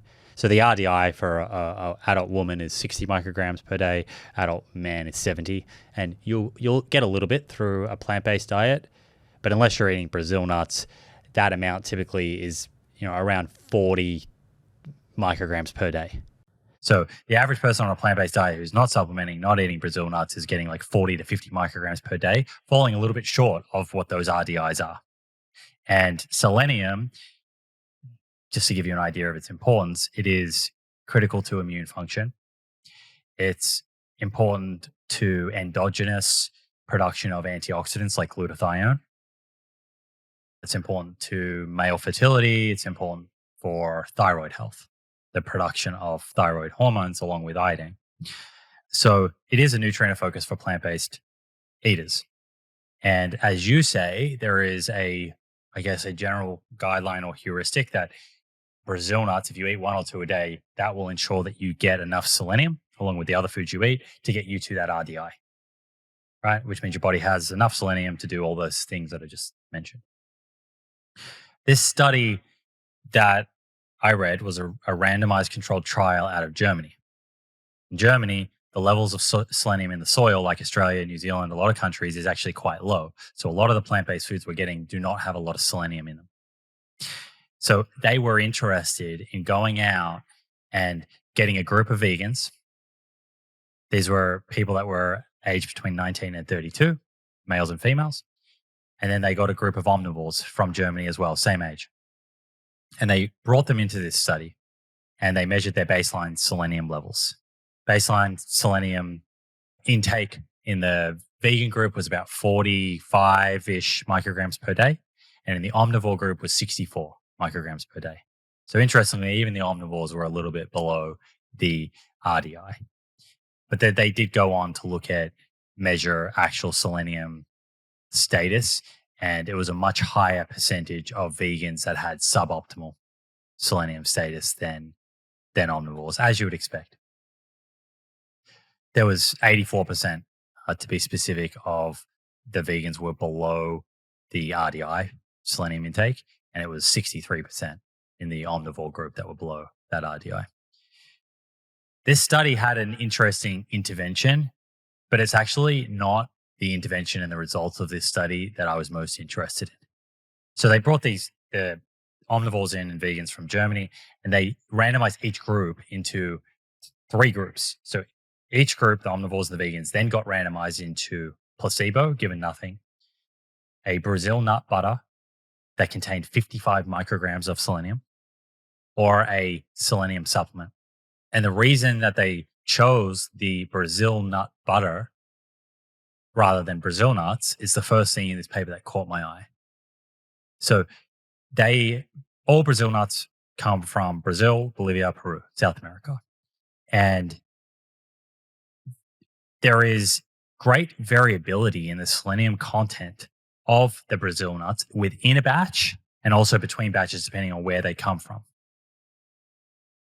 So they had, before they conducted the study, tested the selenium content of the Brazil nuts because they wanted to make sure that they were giving people the same dose of selenium from the Brazil nuts as was in the supplement to make it a fair comparison, and then measure how do selenium status markers change.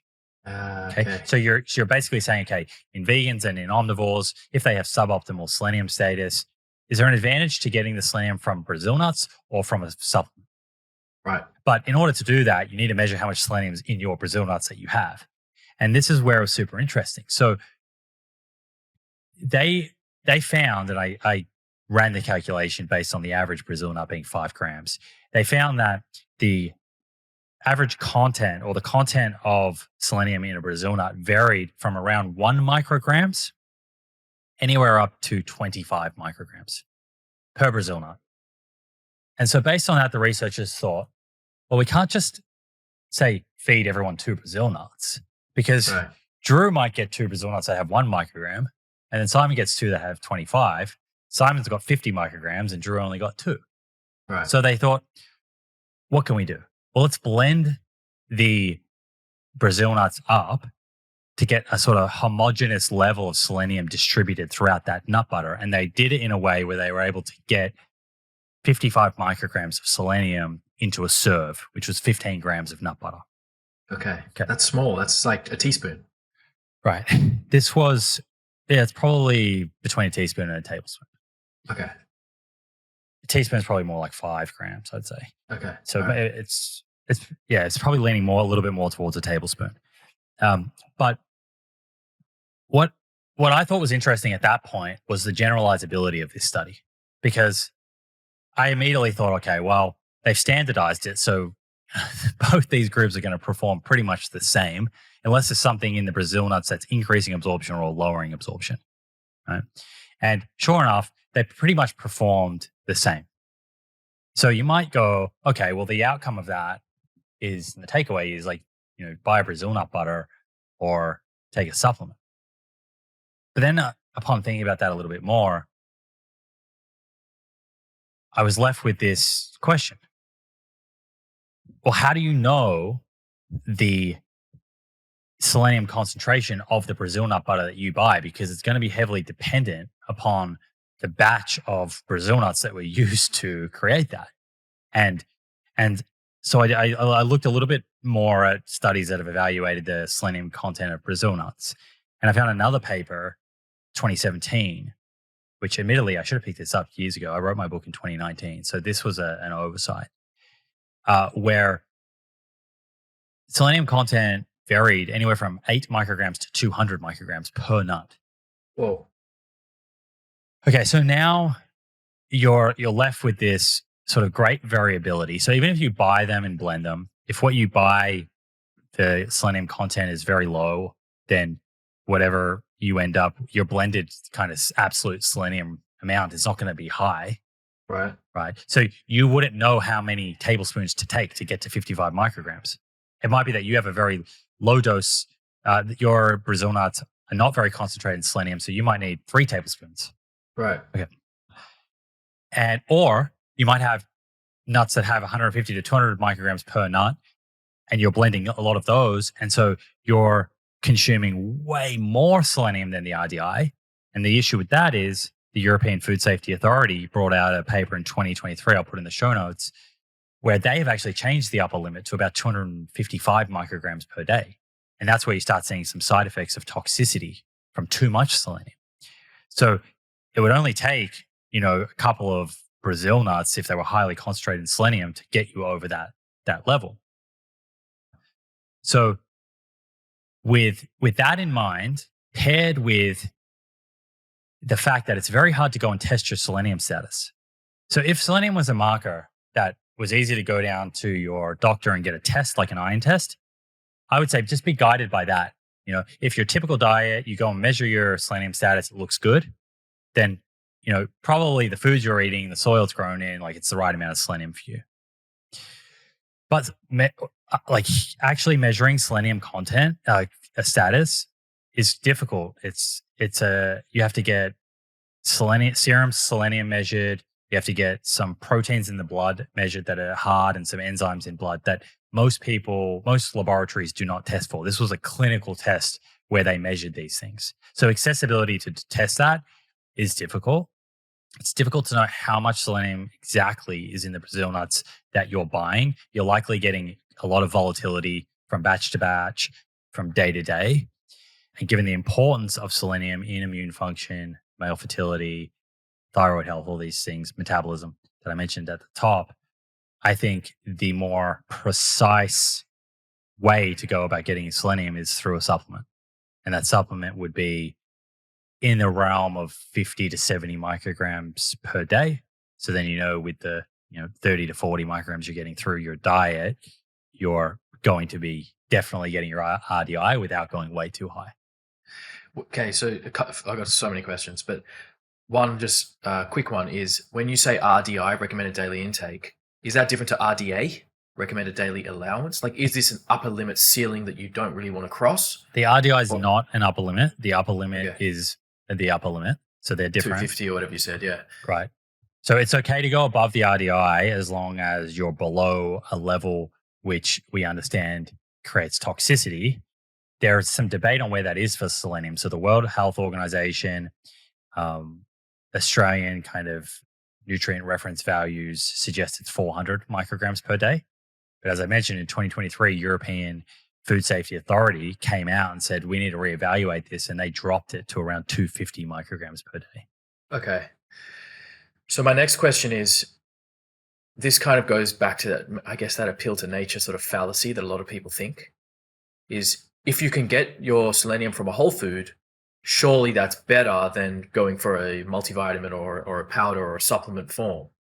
But you're saying in this paper, selenium status was not different between whether you got it from a Brazil nut or whether you supplemented. It was the same. The fact that the supplement marginally outperformed the Brazil nut butter in improving selenium status in some of the subjects. So I agree with you. I think the intuitive thought is, let's go to nature, right? So that starts off, that gives us a level of doubt about the supplement. And as a hypothesis, I think the food will outperform the supplement. Okay, let's go and test it. Okay, first thing we test here is like, what's the selenium content of Brazil nuts? And we learn a fact. By doing the actual testing, we learn this fact that now we take on board, the selenium content of Brazil nuts is really variable. Some of them don't contain a lot, some contain a lot. So now we're left with the problem of, well, how many Brazil nuts do we eat?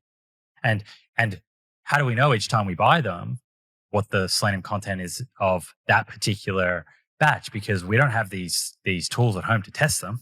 Yes. So the safest bet to make is to lean on a supplement that has the effective daily dose that you need to avoid deficiencies and not exceed into toxicity. But if you want to eat a Brazil nut every now and then, it's just not going to kill you. Exactly. It's not poison. It's not going to kill you. I love the taste of Brazil nuts. And my emotions want me to lean into telling people, eat Brazil nuts. But the data here is telling me that that's overall, if you recommend that to a large population, there is 100%. There's going to be some people who suffer from that, either from not getting enough selenium, their thyroid becomes impaired, they have metabolism issues, they have male fertility issues, or there's going to be some people who get way too much and you create toxicity issues. So I'd rather just be guided by the studies here and say, what we do know is if you use a supplement, it's well absorbed and you're going to be in the safe zone. There's no guessing. I love it. I'll tell you what comes to mind. Maybe this is another study that I'd like to see. I don't know how popular Brazil nut butter is. I know you can get it, absolutely. There's like ABC butter, which is like almond, Brazil, cashew. There's all these other, but you can make it, you can blend it yourself. I would be interested to see if you get 2 identical batches of Brazil nuts that have been tested to have the same micrograms per gram of selenium per gram of Brazil nut, where you feed people whole Brazil nuts versus the butter. Because we know that when you blend peanut butter or almond butter, you actually extract more calories from the peanut butter than the calories from the chewed version of the whole food that pass through undigested. So I wonder if you eat your whole Brazil nuts, where the selenium gets trapped in that sort of fiber matrix and you don't absorb as much selenium from whole versus blended. I think it's an interesting hypothesis, and the hypothesis makes sense that maybe when you blend it, you make the vitamins and minerals more available. But there are studies looking at whole Brazil nuts, and I guess the chewing process is enough, because where they have used whole Brazil nuts that are highly concentrated in selenium, they've been able to improve selenium status. And that's where, coming back full circle, that's actually where this initial recommendation has come from. It's from studies like a randomized controlled trial in New Zealand, where they did take people with suboptimal status and fed them Brazil nuts, and they improved their selenium status. The issue is they were using Brazil nuts that were highly concentrated in selenium. In a real world application, you don't know what you're getting. It's highly variable. So one more thing I just add there is that whether it's a whole Brazil nut or a Brazil nut butter, there is evidence showing that they can improve selenium status. And so someone can point to that study and say, Simon's wrong. I'm not arguing that. If the Brazil nut contains enough selenium, be it the whole nut or the nut butter, there's evidence to show that selenium is absorbed, improves status. My question to you is, when you go to the grocery store and you buy Brazil nuts, how do you know that they are that concentrated with selenium as in the studies used? You don't, and we have evidence showing that Brazil nut selenium concentration can vary anywhere from 8 to 200 micrograms per nut. Right. And I think that it's important to note that, like, there are so many foods out there that have varying amounts of nutrients, vitamins, and minerals, even within the same food group. So, like, you could have 2 oranges that have different vitamin C, or 2 this or that with different whatever. But when we're talking about something that you can reach levels of toxicity, this really does matter. Whilst, like, if you eat too many apples, or if you eat too much of, I don't know, whatever food, and fill in the blank, the risk is not as high as something like this. If you're eating 20 Brazil nuts and they all have over 100 micrograms, you're in probably some trouble. Yeah, this is like one where you want to pay a bit more focus, because it's easy to fall short on a plant-based diet as well, because most of the other foods are really poor in the selenium content. And as you say, it's easy to get to the upper limit because it's such a small range where you're trying to get to. Okay, so that's selenium. I think we've spoken about that enough. Again, it'll be in the show notes if people want to look at that study a little bit more. The other study, just to quickly share here, because I want to make sure we have time for what made me cry. Okay. So my second study was related to monounsaturated fats and how they affect the risk of type 2 diabetes. And I'll just give you a little bit of a background of this body of research over the last 10, 20 years. It's been conflicting. Some studies, monounsaturated fats associate with increased risk. Some studies, monounsaturated fats associate with decreased risk. This study attempted to tease that out, really wanted to look at whether or not where your monounsaturated fats come from, animal source foods or plant source foods. So, for example, from beef or pork or lard versus olive oil, avocado, macadamia nuts. Whether or not that matters in terms of type 2 diabetes risk. So the first thing that they looked at, and this was on nearly 140,000 people that were followed for up to 30 years across 3 different US cohorts. So this is a US-based study where they were measuring food intake every 4 years throughout the study. The first observation that they made was that total monounsaturated fats, total intake, actually associated with a slightly higher increased risk of type 2 diabetes. Okay. So regardless of the source, just when you pull it all together. Okay. And that's one of those findings, like I mentioned, that it's existed before, where you might go, hang on, that's weird, because the Mediterranean diet and olive oil, for example, is very high in monounsaturated fats. It's associated with lower risk of type 2 diabetes. But here we're finding monounsaturated fats are increasing risk of diabetes. Like, how do we make sense of this? Then the researchers went a step deeper and differentiated between the source, looking at plant-based derived monounsaturated fats and animal-based. And in this, they're adjusting. So they're making sure that they're adjusting for any other differences that it could exist between these subjects. So subjects that are having higher plant-based monounsaturated fat consumption, maybe they exercise more, maybe they eat more polyunsaturated fats, maybe they eat more fruits and vegetables, maybe they have lower BMI, maybe they're more educated, maybe they smoke less. I'm just making all these assumptions, right? But they collect all of that data so that what they're trying to do is best isolate the source of the monounsaturated fats, plant versus animal. Okay. Considering that when you eat plant-based monounsaturated fats, you're probably eating more fruits and vegetables, you're probably getting more polyunsaturated fats, etc. We want to try and remove that. So we're just seeing the effect of the monounsaturated fat exposure and the origin of that fat. And this is where they found that plant-based monounsaturated fats were protective. There's a 13% lower risk of developing type 2 diabetes. And animal-based monounsaturated fats significantly increased risk of type 2 diabetes after adjusting for all of those other potential variables. Okay, so I just need you to explain something again. Overall, monounsaturated fat intake, regardless of source, was associated with an increased risk of type 2 diabetes. But when you separate them into where those sources come from, it seems that plant sources actually reduce risk, whilst animal sources can increase risk.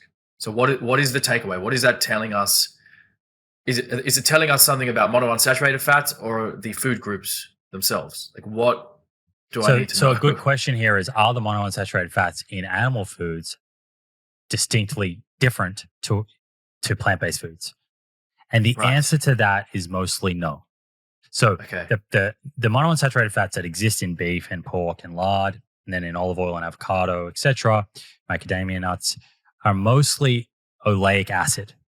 So it's hard to say that it's the monounsaturated fat that is driving these differing effects on risk of type 2 diabetes, because it's the same fatty acid.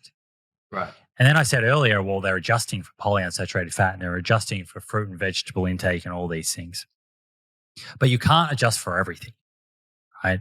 And it's well known that the animal foods like beef that contain monounsaturated fats, they also contain heme iron, they contain heterocyclic amines, L-carnitine.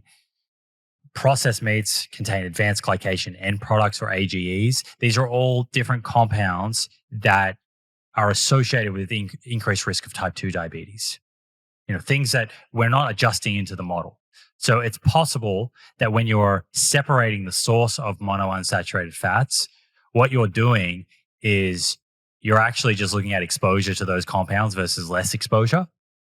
And then on the flip side, people that are getting more of this oleic acid monounsaturated fats from plant foods, some of the other things that weren't adjusted for or factored into this particular study were polyphenols. We know that polyphenols, they come in these plant foods, like particularly in olive oil. We know that they've been shown in randomized clinical trials to improve glycemic control, right?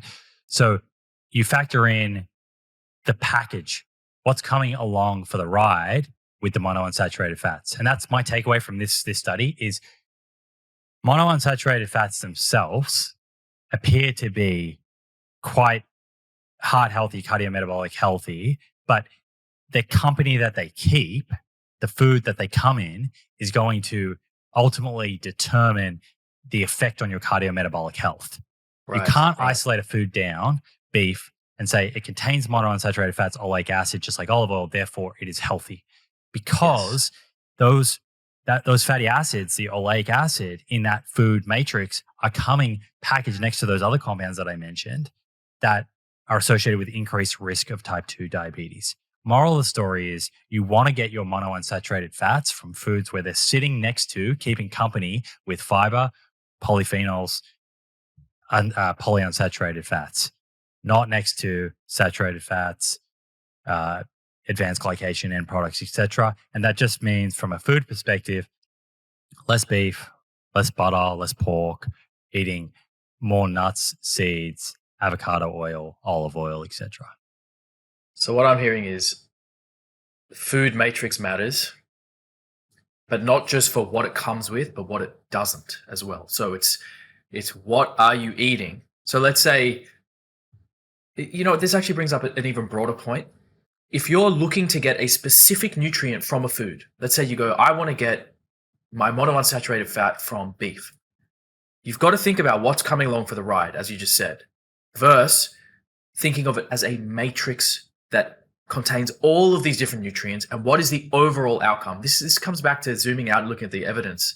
Yeah, it comes out to looking at the evidence. And also, this is just a great reminder of sometimes we see conflicting evidence.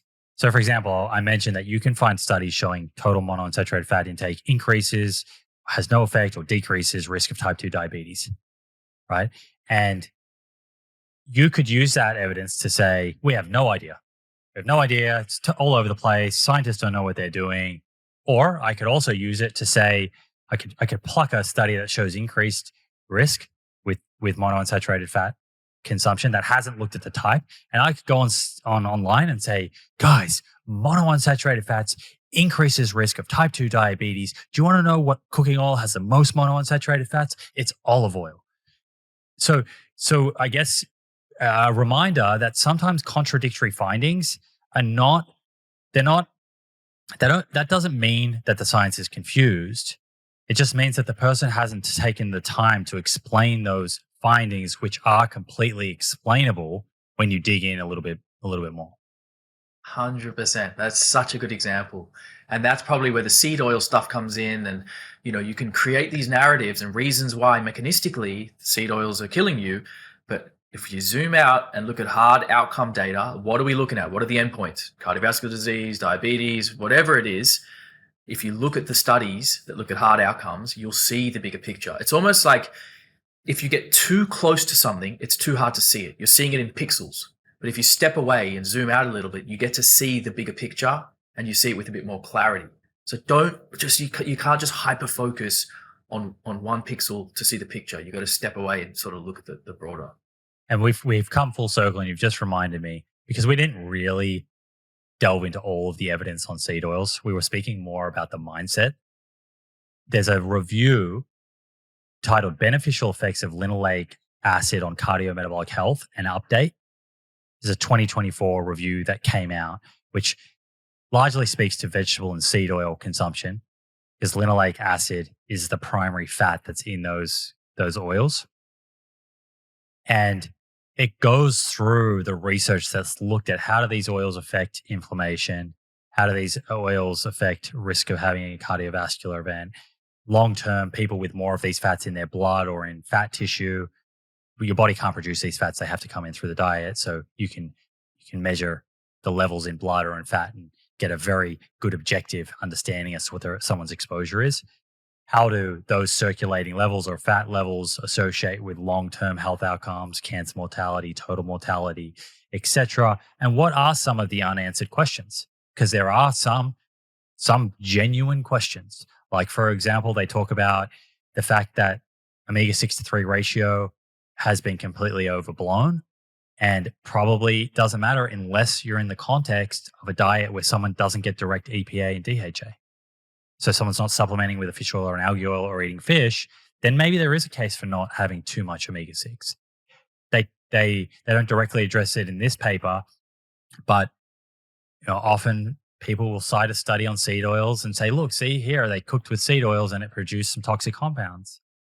Yeah, they were exposing that seed oil for 24 to 30 hours at a crazy high temperature. That's not generalizable. That's not how someone's using it at home on medium flame in their pan, sauteing some vegetables.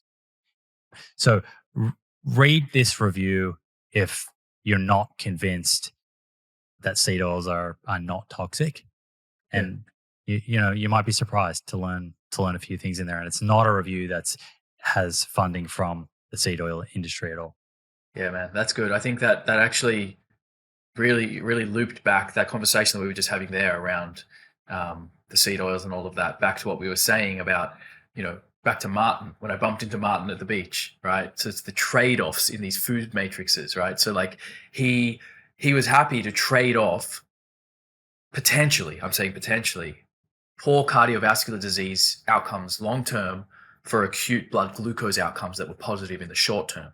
So you're picking foods that were not fluctuating his blood glucose day to day, but not thinking about the other things in those foods, like the tremendous amount of saturated fat that might influence his heart health later on in his life. So again, just like stepping back and looking at the big picture, not being too zoomed in.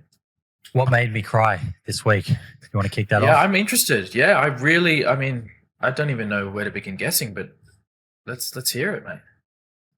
And was this a cry? Was this like a happy cry or a sad cry? Because we need to let people know. Mixed emotions. I mean, I actually had two things. The first one was very sad. Just hearing about the Australian girls and I think British girls who went to Laos and were rafting. I think they were rafting down the river, or that's just something that you do there. But they were going out on a night. My brother's done this. They were at a bar. I think it was a hostel bar. Long story short, they were having shots. It wasn't ethanol. It was methanol, which is very poisonous and somewhat slow acting. Doesn't taste like anything, so you don't know at the time that something's off.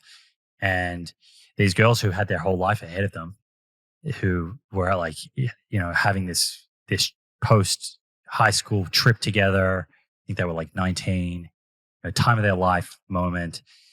Talk about memory dividends. They were making memories that they would have been talking about for years.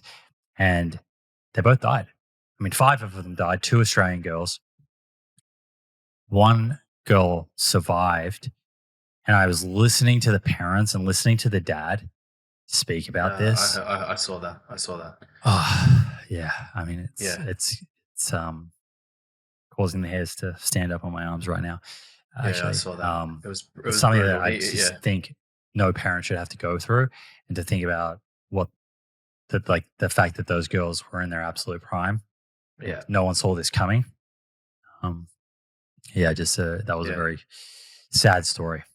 Yeah, I've been there to Vang Vieng. You basically like raft down this river in like these donut dinghy things, and you pull a rope and go into a bar on the riverside, and then you have some drinks. This is in my early this was straight out of school. I reckon I was 20 when I went, or even let's call it 19. And then you go from bar to bar down this river, and then you stop and you swing. It's the most dangerous place on earth. I actually think they've completely shut it down. Yeah, they did. I think they might have shut the river part down. I think they did. I think I remember hearing that. So what I meant at the outset was this place is famous for the rafting. I remember my brother telling me about doing it. They've shut that down. It's still famous for the partying and whatnot. So that was one thing. I was definitely wiping away the tears. That was sadness. The other was actually a video that Brian Johnson put out that like freaking hit home so hard for me. Yeah. It was, I don't know about you, but like there's I think a lot of us have conversations we'd love to have with our parents that they're off the table. Maybe it's about like childhood or growing up or things that we'd love to say to them, but there's like a little bit awkward and like you just put it off having these conversations. And he did a video where he went back to where he grew up and he was kind of like confronting some of his childhood hardships. And he went back to his old house. I'll link to this video. I think it was like a really authentic, beautiful video. And he looked at the house and he saw the front window, and he just spoke about the fact like his parents were split. His dad on the weekends was meant to come and pick them up and take them for the weekend, and he would sit at the window, waiting and waiting and waiting, and like his siblings would be sitting there with him, but they would only last an hour or 2. Brian would sit there for like 5 hours. He just craved this time with his dad. And his dad wouldn't show up. And after 5 hours, Brian would realize like his mum would try and cheer him up and they'd go and do something, take his mind off it. But he had never had that conversation with his dad. And to see him like bring that up and to feel like he had so much empathy for his dad. Because it would be easy to like blame your dad for that and be like, how could you do that to me? But he found the empathy to be like, like what was life like for you back then? Like where were you like struggling, and so much empathy. rather than blame. And to have that conversation, and his dad was like, you could tell his dad was desperate to have that conversation. Like it was a conversation that was off the table, but for his dad to hear him bring it up, but not like judge him or shame him, far out, dude. Hit you. It was fucking powerful. Is that because you feel like there's conversations that you have or haven't had with your dad that needs to be had? Well, I think because my parents were also were divorced, and I used to do the same thing. It would be weekends with dad. But I do think I think my dad, if he was asked about whether he spent enough time with his kids as if we were growing up, he would probably say no. And he would probably have regret. And so I've avoided bringing that up mostly because I don't want to make him feel bad. But then I saw this example and I was like, wow, it could be quite therapeutic to talk about this. Dude, again, we didn't plan this, but the timing of this thing that you've just brought up, I cannot tell you how crazy the timing is. I had a conversation with my dad this morning on the way to the gym okay, let me give you a tiny bit of background, okay? It's a quick story. Me and my dad are best mates. We have an amazing relationship, right? He's the most supportive, giving, loving, present father, right? He was obviously growing up as a doctor. There was long periods of my life where he was working his ass off, leaving the house at 6 a.m., getting home at probably after 8 or 9, right? But I don't even remember that. That's not an issue for me. But we have a great relationship. We're best mates. This week, he's been trying to do these really awesome things for me, organizing these events and sort of things. I won't go into details, but basically I had to, unfortunately, cancel a couple of them despite him, with the best intentions from both ends, wanting to do these experiences together. And I couldn't do it for a number of reasons. But we had a bit of a blow up on yesterday about this issue. And it just wasn't a conversation it got a bit nasty. It was gross and it was uncomfortable. And anyway, I was walking to the gym this morning and we texted each other. We said, let's have a call. Let's talk about this. And we had a phone call that started off really hard and ended up, and Dad, I know he'll be listening to this. He listens to all of our episodes. At the end of the phone call, we got to a point of communication that was so positive, and we unpacked all the bullshit. We took the lid off the jar. We let everything out. I wanted to say, I love you, Dad, because I never say that to him. Barely ever, especially growing up. And he often doesn't really say it to me either. But right as I wanted to say it, he said it first. I wanted to say it first. For me, I wanted the feeling of just telling my dad I love him. But he got in first. And I knew that would have warmed him up. And I was like, oh, it was wait, you'll see my dad again soon and we'll talk about this. We'll unpack it. But it was incredible. And for you to talk about this. So my point is, those hard conversations can lead to the most fucking epic places. Have the hard conversation. Isn't it incredible as well that even if you know that someone loves you, to hear it can actually be very different. To hear them actually verbalize it, put it out into the world for you to receive, because it's not that you doubted your dad loved you. No, you know that you can feel it, but there's something about actually being able to verbalize that and kind of step into it. I think it's hard for men to say that to each other. I don't know why. That's another psychology thing that we can talk about another time. I think we've fooled ourselves into thinking it's a weakness and that it's more of a feminine trait and characteristic. Right. And also we if you don't establish that early in life, it becomes foreign, right? I had the reverse with my dad. So I had the same block as you. And I remember actually speaking to you. We were sitting at North Bondi with Benny, one of my best friends. Yeah, that was a good conversation. I remember that day. And you were talking about the block that you had, and I've had a similar block, and it was a reverse. I can't remember how many years ago it was, but it was probably 10 years ago. Up until that point, my dad and I didn't trade. I love you, and I said it, and then he reciprocated, and then ever since then, it's been like it's an easy thing for us to say, and we say it all the time, and we mean it. And like I want to make clear, like when I was saying my dad wasn't as present as I think he would have liked to be, he was still a great dad. Like I look back on incredible memories, but I think if he was being completely honest, coming towards the later years of his life, he'd probably be thinking, were those extra 20 or 30 papers I published in Cell and Metabolism and Physiology, was that worth missing A, B, C, D, E, F? And then I just want to quickly read out this page of this book that I'm reading. Please. Because I think this hit me really hard, and it's related to exactly what you're talking about with your dad. It's what I'm talking about. And also it's related to like us having kids and the listeners who have young kids right now or are planning to. So this page is titled The Magic Years. Put a link to this book in the show notes. For 10 years, you are your child's favorite person in their entire world. After that, children have other favorite people, best friends, girlfriends, boyfriends, partners, and eventually their own children. But during those 10 years, you are everything to them. You occupy a unique space in their world. It is during this period that the foundations for the parent-child relationship, so central to many people's social wealth, is built. It might be a strong foundation that is likely to last for decades, or a flimsy one that's likely to crumble in years. But there is one terrifying truth.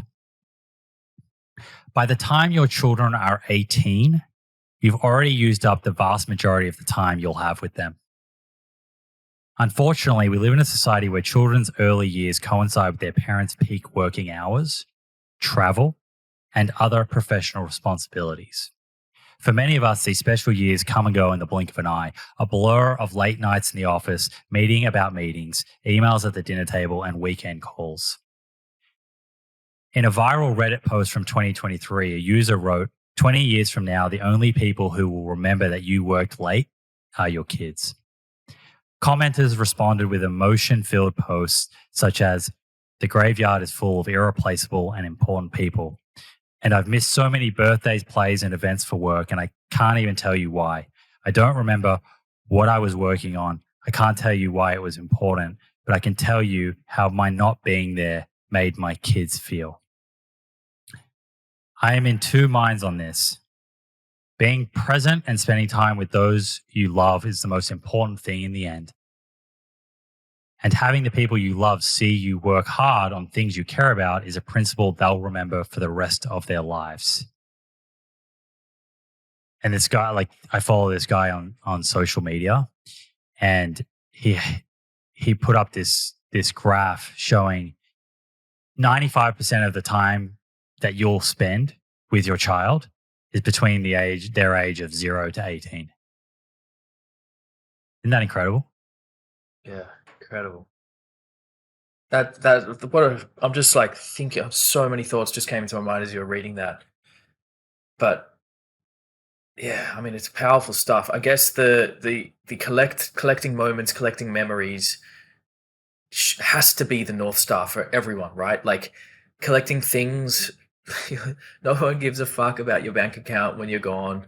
It's the people, it's the connections, it's all of that stuff. But again, it's that push and pull between putting my time and effort and work into creating maybe a better future for my family, but also spending quality time with them and not putting them aside for the work.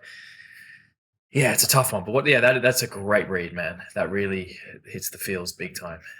You want to make sure that you are having the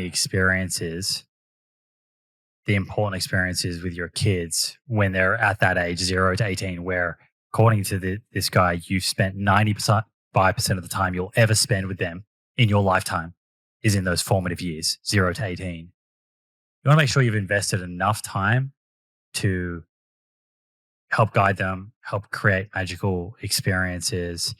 And we've spoken off air about that concept of memory dividends. Because I agree with you. It's like you can't just put off everything professionally. It's a push-pull.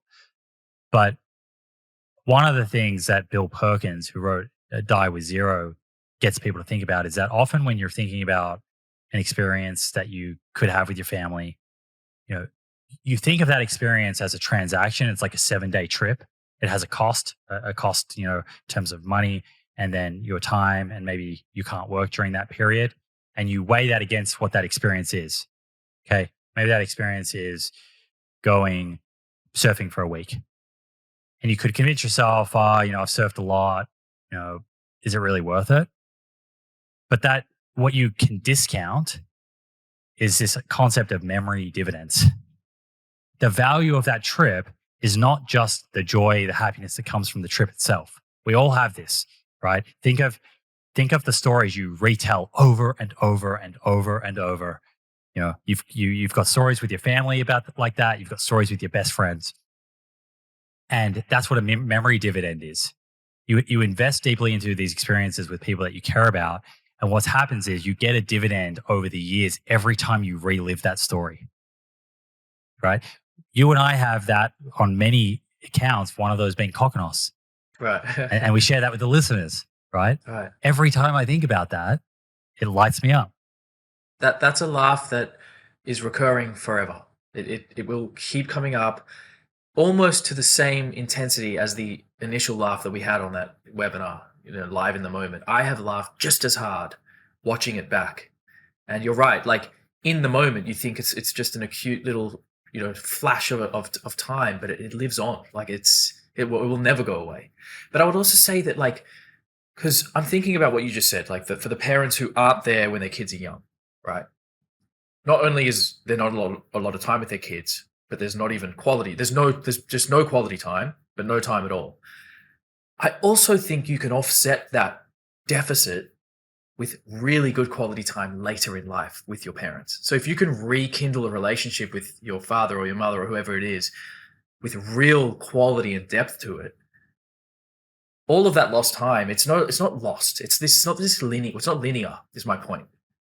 I agree with you. And I think, though, that does come back to having some of the hard conversations, because it requires a restructure to that relationship and sort of having empathy, not guilting, not shaming, and being open to the idea of restructuring the relationship.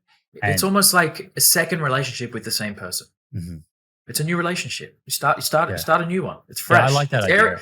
It's area under the curve. This could be quite a pessimistic thing for. Yeah, it's morbid. People could hear this and be, I've missed that opportunity, the window. But yes. I like the idea of thinking about, these statistics are the averages, but there's every possibility of new beginnings, but you need both people, or if it's more than two, you need people to have empathy and be open-minded to what that may look like. But I like to think of it as area under the curve, right? So you could have in one scenario someone who spends time together with their family, but the quality of it sucks.